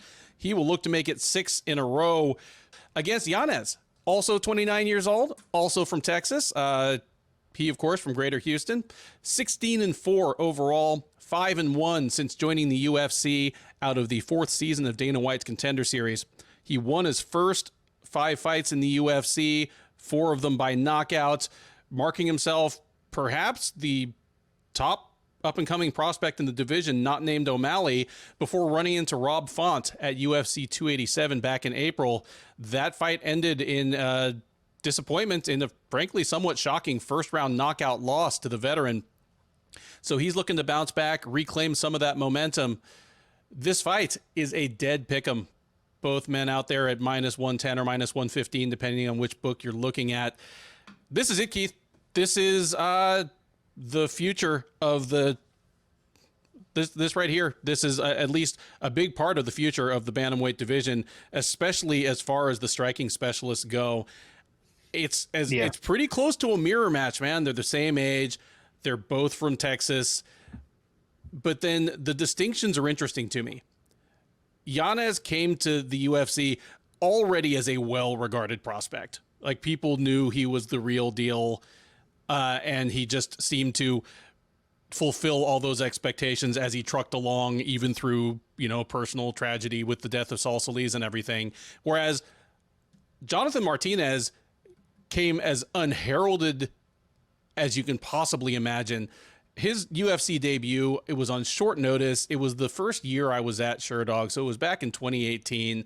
And I remember he was so obscure that I was having trouble finding a decent picture of him for the Pick'em, for like the Sherdog Pick'em graphic that week. Like, I ended up finding a picture of him that looked like he was 16 years old. It looked like a vote for Pedro poster from Napoleon Dynamite. Like, and then he lost to Andre Sukumtat. I don't know if Jonathan Martinez is a future champ at 135. That's a division where I'm always going to take the field over anyone's name that you give to me, other than Merab Dvalishvili. But if Jonathan Martinez becomes UFC bantamweight champ one day after debuting with a loss to Andre Sukumtat, that's some kind of record. Yeah. But you know what? He was better than he looked in that fight, and he's only gotten better since then. These are two of the better strikers in the division, but even there, I like the distinctions between the two, because Yanez is a boxer who can kick and is willing to kick if he needs to. Like, he doesn't restrict himself, but his preference is to box. Martinez is a kickboxer who can punch. I mean, he's got good power in his hands, but his best weapons are his kicks. I imagine the sparring sessions with him and Chris Gutierrez must just be savage out there at Factory X. I hope they got real thick shin guards. I know Venom makes good shin guards, so like, hopefully they get a deal on those. That's what I want to see here. Like, to me, there's no way this fight sucks. I'm interested in seeing the clash of styles. Like, will Martinez be able to keep the fight at the range he prefers? Or will Yanez be able to get inside of kicking distance and let his hands go? I feel as though that's where that's kind of where this fight hinges. Who can dictate the distance? Because both guys have good power, but not really kill you with one shot power. So, one mistake, one bad exchange probably isn't going to end the fight. This could end in a stoppage, but probably not like a quick first round thing. Like, this is going to be a great fight. And again, like, I think it really does boil down to, can Martinez force the fight to take place at his preferred range? Or, will Yanez be able to crowd him, cut off the cage, maybe get him backed up against the fence, and go to work there. Martinez has great kicks to all levels. Like, he's some fantastic head kicks. He finished Cub Swanson with a leg kick. I like that he kicks to the body. I like that Yanez punches to the body. Punching to the body, I feel, is a great way for him to like deal with elusive foes that are trying to stay away from him, like Martinez will be. I am a little concerned about Yanez after the Font fight, because Yanez's 3 career losses before reaching Fury and then before reaching the Contender Series in the UFC, at least against Levi Moles and Miles Johns, he lost primarily due to wrestling or the threat of wrestling. He's not a huge bantamweight, and especially earlier in his career, he could be taken down and he could be held down once he was there. The Font fight was the first time I saw him just flat out get outstruck and get hurt bad and hurt quickly. I hope that's not an indication that he's starting to show wear short of his 30th birthday, but if I'm assuming that fight was an aberration, kind of like in talking about the Gutierrez versus Alateng Heili fight. I said, I'm operating on the assumption here that Gutierrez's weirdly flat performance against Pedro Munoz was just a bad night at the office. If Yanez is the fighter who I thought he was coming into that fight, I slightly favor him. Yanez has been very successful at getting taller fighters to let him into their range. He's been able to get his hands off against guys that wanted to stay away from him, wanted to kick. Almost, I think, probably all of his UFC opponents have been taller and had longer reach than him. Like Randy Costa, Davey Grant, even Tony Kelly, like a former flyweight, was visibly bigger than Yanez. Font, definitely a long-rangey guy. So I'm not that concerned about that. Give me Yanez by decision here in a probable fight of the night contender. And just my only real hope out of it is that both guys make it to the cage healthy and we get the fight that I hope we're getting. Yeah, this is a dope fight. I like both guys, and there's a lot of pressure on them because, Yanez, if he loses, in this division, I mean, you're buried. And Martinez, you do all that work because of how deep this division is and the long line. He's not as buried as Yanez, but, he's fallen behind a guy who's coming off a loss. So Yanez, he's a good striker. The thing that stands out to me is how poised he is. But he can be a little too relaxed sometimes, where he gives way around. He's got a little bit of that Jorge Masvidal, Bobby Green thing going. We can't say Bobby Green anymore. No. But what I was going to say is they both of them, even Masvidal, they both eventually realized it and turn up the volume. I'm kind of hoping he does, because when he lets his hands go, he's got fast hands. He's accurate. He holds back his power until there's an opening. And then he unleashes it. Very good at wrapping punches around his opponent's pillar defense. Makes up his rhythm and good at picking up his opponent's timing. Very good at slipping shots and ripping back. Lands tons of power shots. You look at his power. He's got power. He's got a bunch of KOs in the UFC already. Sneaky high kick, which he throws behind. His punch combinations. He doesn't check leg kicks, which is a little bit of a problem. I am worried about his durability. I mean, he was hurt by Randy Costa, smashed by Rob Font. Rob Font, it is what it is. That's a big step up. Obviously that's a good quality fighter in the division. Randy Costa, he won that fight. So take it what it's worth, but not a win that aged well. As far as his grappling, I think he's a weak offensive and defensive route. He hardly ever goes for a takedown himself.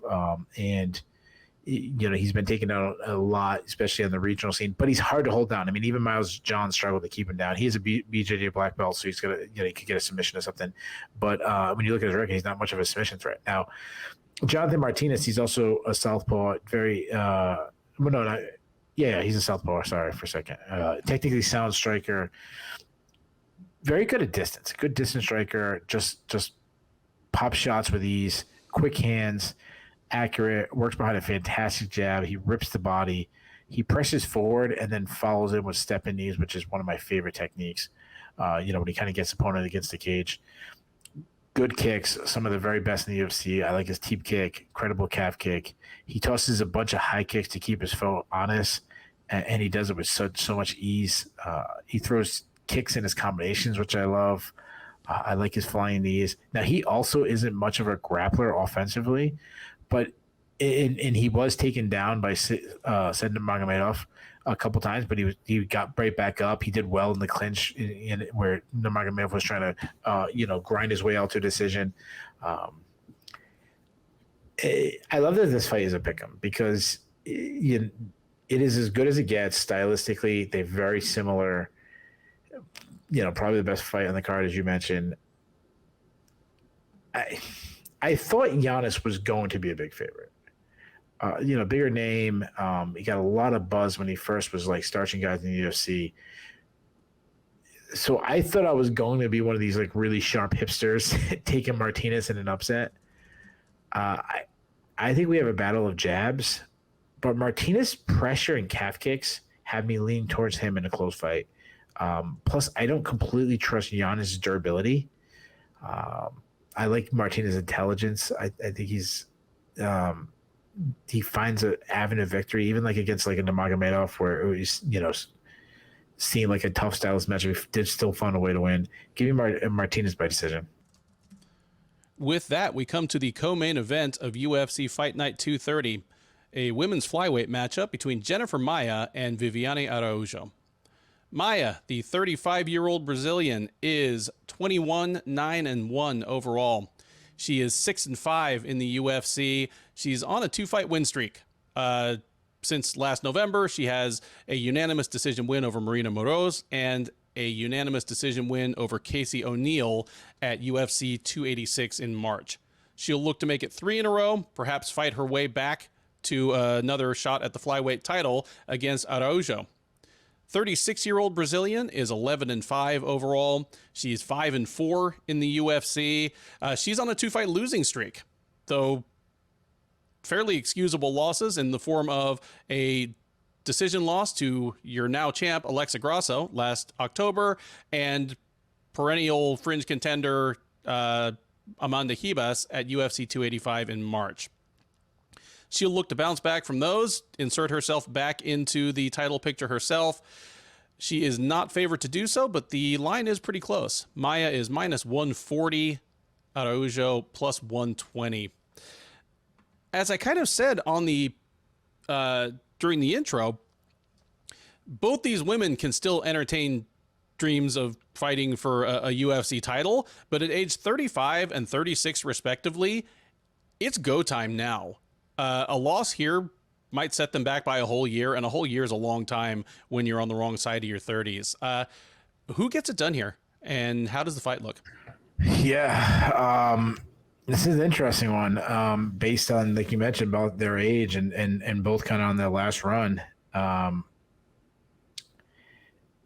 Jennifer Maia, obviously a former title challenger. She's not a great athlete, but she's just a well-rounded, good fighter.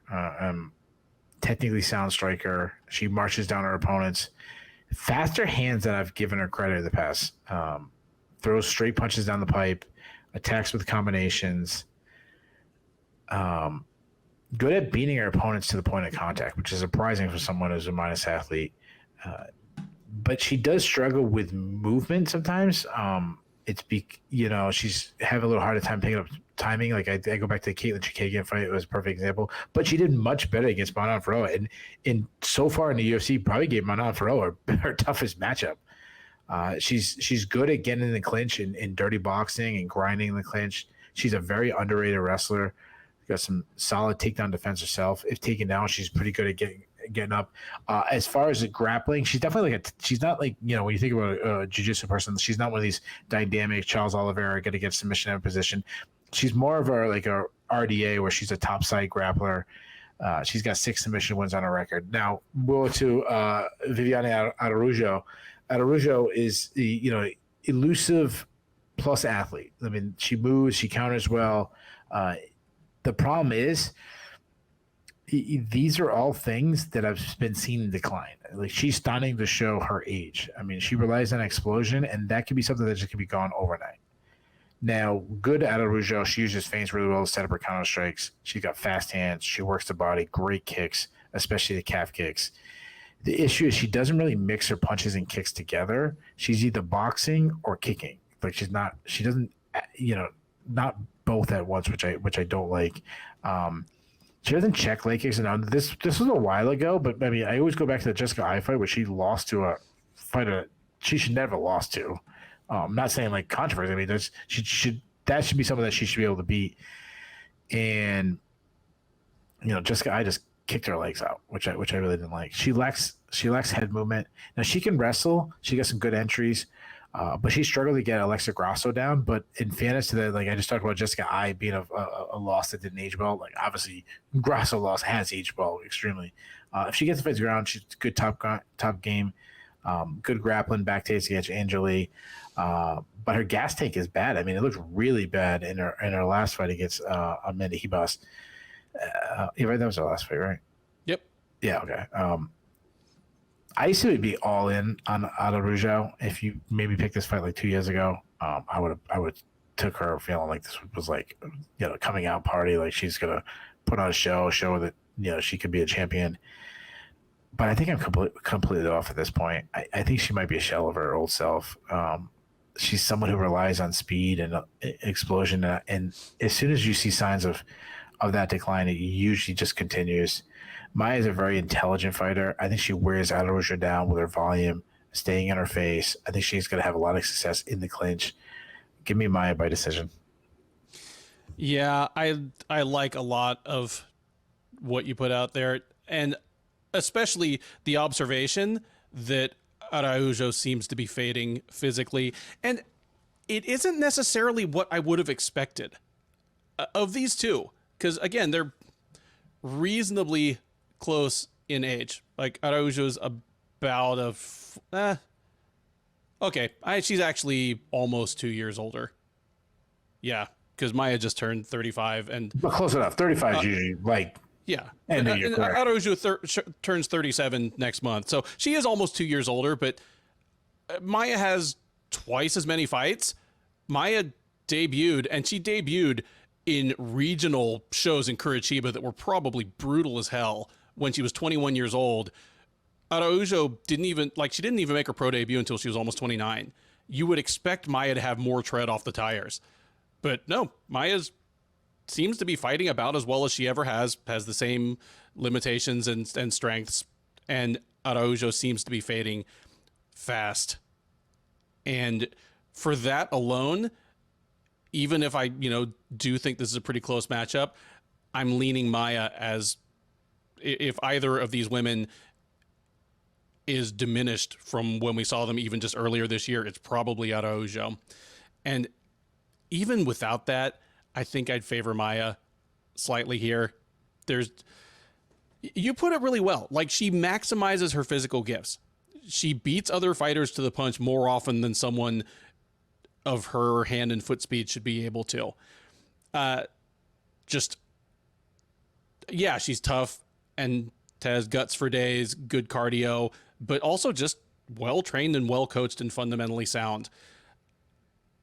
I favor Maia by decision here as well. And if it's a surprisingly easy decision or one where Araujo is fading badly late, then yeah, maybe the clock is ticking, not just for her upside as a contender, but maybe for her run in the UFC in general. But I'm with you here. Give me Maia by decision. That brings us to the main event of UFC Fight Night 230, a featherweight matchup between Sodiq Yusuff and Edson Barboza. Yusuff, the 30-year-old Nigerian-American fighting out of the great state of Maryland, is 13-2 overall. He is 6-1 since joining the UFC out of the second season of Dana White's Contender Series. He is on a 2-fight win streak since his lone UFC loss to Arnold Allen 2.5 years ago. He fought twice last year, taking a unanimous decision over Alex Chairez and choking out late replacement Don Shanis in like 30 seconds. He's been on the shelf for just over a year, but he steps back in here against the veteran Barboza. 37-year-old Brazilian is 23-11 overall. He is 17-11 in the UFC. He is 3-3 since dropping to featherweight. One of the UFC's greatest ever bonus magnets, highlight reel owners, and reliable action fighters decided in his mid to late 30s to drop to 145 pounds. It seemed like a questionable decision at the time, but he's 3-3 since then, and a good case can be made that he should be 4-2. So it's panned out so far. He fought most recently in April at the Holloway versus Allen Fight Night card, where he knocked out Billy Quarantillo in the first round. Who is the favorite in this fight? This is a tough one. I'm going to say, you know what? I'm going to say it's a trick question. I'm going to say it's pick 'em. Dead even. It is not a trick question. All right. The favorite is minus 160. The underdog is plus 130.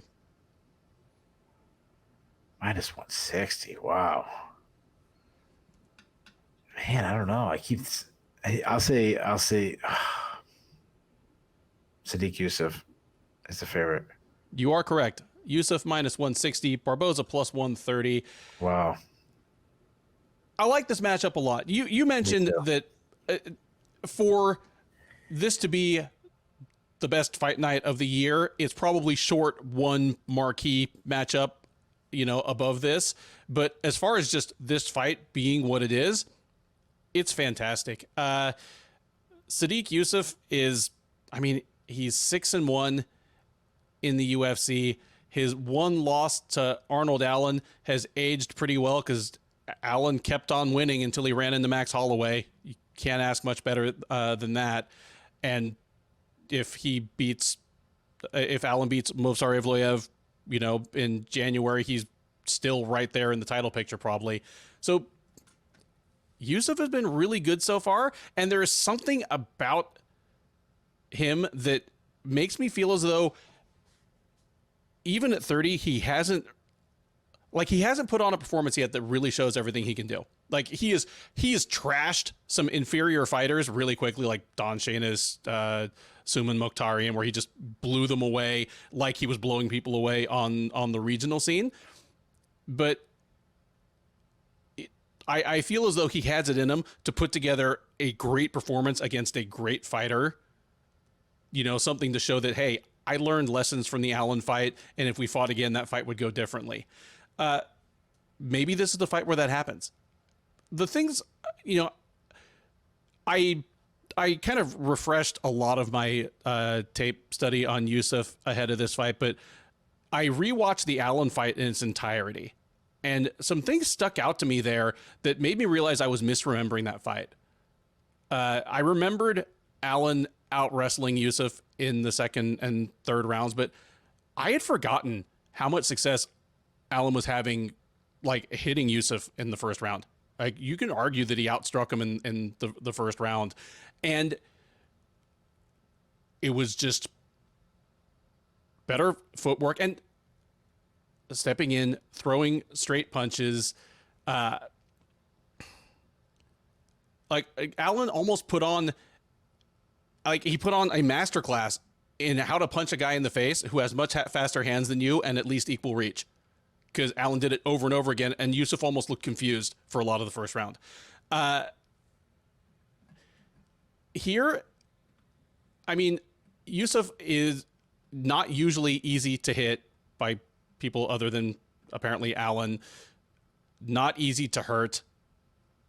Like he gets like his limitation. Like his fights seem closer than they need to be, or he hasn't put on that one definitive performance because he's sometimes inconsistent in how hard he'll step on the gas. In Barboza, he's fighting somebody that can still punish him for the slightest mistake. Even at 37, even moving down to a weight class where the guys are smaller and faster, Barboza is still a plus athlete. He is still one of the fastest, most athletic guys in the UFC, even at this late stage. And he is still just absolutely sniping people. Again, he should probably be 4-2 at featherweight right now with a win over Dan Ige instead of the split decision loss. And if he was 4-2 with wins over Dan Ige and Shane Burgos and with losses only to Giga Chikadze and Bryce Mitchell, he'd probably be in our top 15 right now. He'd probably be in the UFC's top 10 at 145. Like, think about that. At 37, he'd probably be in the top 10 at 145 right now. Yeah, I mean, Quarantillo's a good win, too. And Quarantillo's a good win, and he starched Quarantillo. Yeah. Like, he didn't give Quarantillo a chance to do the Quarantillo thing, like survive that and come back and beat him. Like, yeah. And that's the thing. And it feels weird to say this about Barboza, a guy with, again, a top 10 all-time highlight reel in the sport. Oh, absolutely. Like you can't get to 10 without getting Edson Barboza's highlight reel. Who doesn't like Edson Barboza, too? A Brazilian who doesn't speak any English. Or very limited, I think. Very limited. Very limited.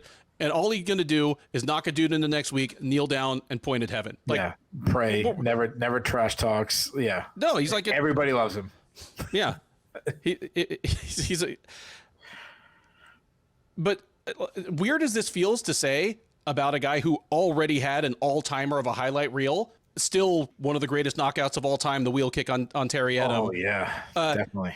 Top 5. As weird as it feels to say this about this guy,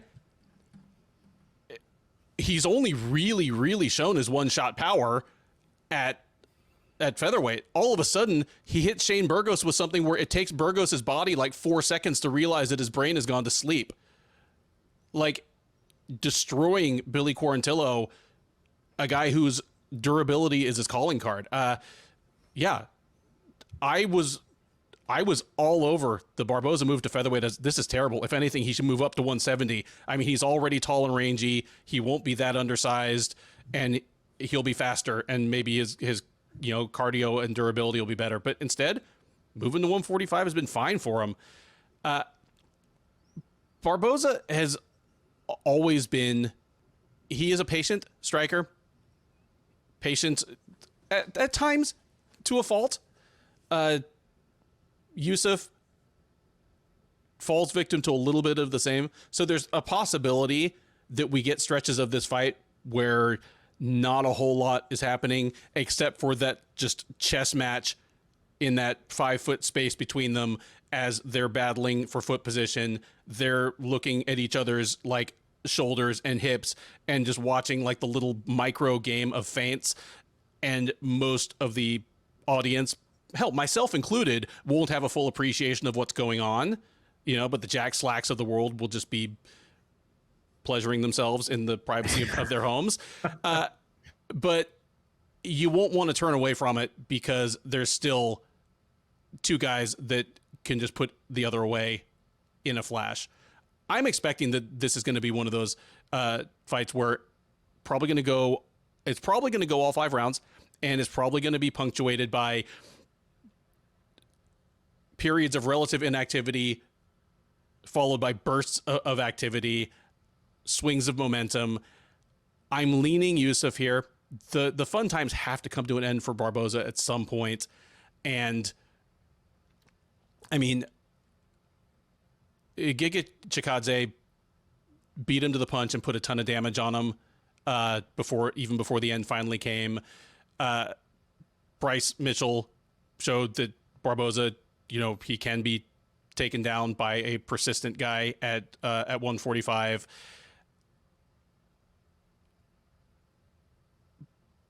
Barboza, like, that top gear has to be slipping just slightly at this point. I'm favoring Yusuff in this one. Give me Yusuff by decision, but it'll be another fight where Yusuff maybe doesn't make it as easy on himself as it could be. So this is, I'm really excited about this fight, and if, I can't imagine what would happen if this becomes a war and goes 5 rounds. I mean, that'd be incredible, especially at Barboza's age. Barboza, when I think about kickboxers and MMA, of course, I'm going to think of Anderson Silva and Jose Aldo, and all those guys who've won titles. But that next tier, when I think of like a kickboxer who's transitioned over to MMA so well, and I know he's not that decorated K1 guy like, these other guys were Crow Cop and stuff like that. But he's to kickboxing what Charles de Bronx Oliveira is to grappling. He has exactly. no credentials, but he's still the man. But he's the fucking man. Yeah. He's one of the best strikers in the history of MMA. He's a builder because he picks up the pace when his opponent slows down. When he starts landing shots, I've said this before, but I'm gonna say it again. He's a very underrated boxer because all his kicks get the credit, but he's got explosive hands, quick hands, good jab. His left hook to the body is one of the best strikes where he'll throw something wide and then just dig down with the left hook to the body. Straight right, flattened Americani twice, knocked out Shane Burgos with a straight right. Good pop. I mean, when I think of the Mount Rushmore of kickers in MMA, I mean, Crow Cop, Jose Aldo, Pedro Hizzo. All right, I guess Justin Gaethje. All right, well, you know what? Okay, so this is 5. Whatever. Of those guys, Barboza's the one who throws to all levels, has the greatest diversity of strikes among them. Crow Cop was never a leg kicker. Hizzo, obviously he threw a couple high kicks, but he was never like a big high kicker. Yeah, Gaethje was never a really big high kicker. Even though he did just knock out with a high kick, but you get my point. And whatever, just another face in the rock then, but my boy in there, give me 5. You mentioned kicks to all areas of the body, batters the body, destroys the legs. He also adds in step and knees where other than the guys I just mentioned, other than Jose Aldo, a lot of them didn't do that. The problem is, other than those guys, and again, like some of you guys be like, Pedro is what are you talking about? Like different era, but there's a huge weakness on Edson Barboza. You know how to beat him, and the way you beat him is you pressure him. He hates pressure. You crowd the kicker, and you either turn it into a wrestling match or you just get in that range where it's kind of like a pocket boxing match. I also don't trust his durability at this point. He's been in so many wars. I mean, he's taken so much damage. I mean, I think about Khabib and Gaethje and Ducote and Kevin Lee and even wins that he's had. Even like you went to like Hooker, like he beat the piss out of Hooker. He still took a lot of damage himself. So, dude, just to make your point for you, in a row he fought Khabib Nurmagomedov, Kevin Lee, Dan Hooker, Justin Gaethje, and Paul Felder. Jesus. Those are all guys that take years off your life. Yeah, absolutely. Even like win or lose. Yeah, I mean the next fight after that, it gets so much easier. Danny Ige. That's the next fight after that. Like and that was like the top. And I mean I know Ige's still a tough out, but at that time that was like Ige on a run. Mm-hmm. So he's not getting knocked out by these guys. I mean I know Ducote got a knockout. Gaethje had a knockout. I mean, he even made a decision with Would which he probably would have been better off he got knocked out. I just expect. I've always expected this with Barboza. I just expect this chin to completely fail him at one point. Is that now? I don't know. His offensive wrestling doesn't exist. He just doesn't wrestle. His defensive wrestle is never good, and I do think it's been getting worse. I mean, Bryce Mitchell took him down with ease. And say what you want, but I mean, Bryce Mitchell's a good wrestler, but we starting against Daniga. He's not an automatic. Like it's going to take him a while to get there. He struggled to get back to his feet too. Though to his credit, he showed good submission defense against Mitchell.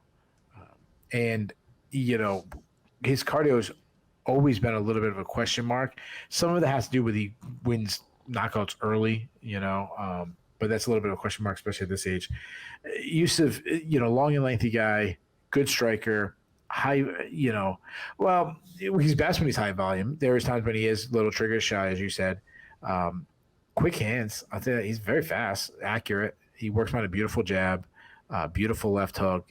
I like when he comes in and he attacks with combinations. I'd say plus power. We talk about kicks, and obviously I'm not putting him in Barboza's category all time. But right now, I mean, he's got some of the best kicks in the UFC. I mean, go back to the Alex Caceres fight. He destroyed Alex Caceres with an inside kick, an upper thigh, which we don't see a lot anymore. It's usually the calf kicks. And he does have great calf kicks himself. He can get in the plum clinch and he can grind in there, knees inside. He's an underrated offensive wrestler, good at winning scrambles. You mentioned it, weaker defensive wrestler where Arnold Allen, turned him into a takedown dummy. But to his credit, the reason why Arnold Allen got so many takedowns is because he did get back to his feet. And we saw in his last fight, he's got a great guillotine choke. This is a really, really good matchup. So many questions will be answered. Is Sadiq Yusuff an elite level fighter? That's a question that'll be answered if he beats Edson Barboza. I think that answer is yes. Is Edson Barboza still elite? If he beats Sadiq Yusuff and he does it impressively, I think that might be yes. I'm not very confident in answering those questions. What I am confident is that a prime Edson Barboza would have beat Sadiq Yusuff. If we're honest, they're right there. And I think about the escalators. I've said this a million, the escalators meeting. I'm not sure if have they passed each other yet. I don't know. I'm torn. I think that's why when you ask me who should be the favorite or what, no, you not ask me who should be the favorite, but who is the favorite. I think it should be a pick'em. Give me the fighter in his prime who's 7 years younger. But I have no confidence in this pick. But I'm waiting for Barboza's body to fail him. I mean, I know he only fought 6 months ago, so I do feel a little bit more confident if he was coming on like an 18-month turnaround or something like that.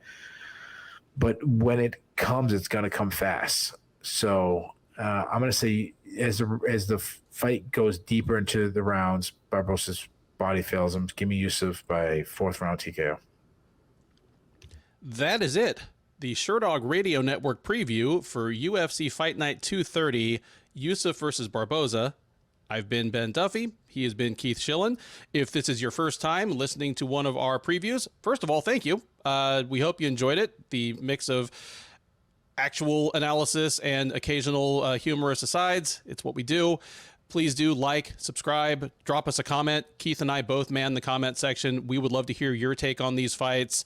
But most importantly, join us on the recap.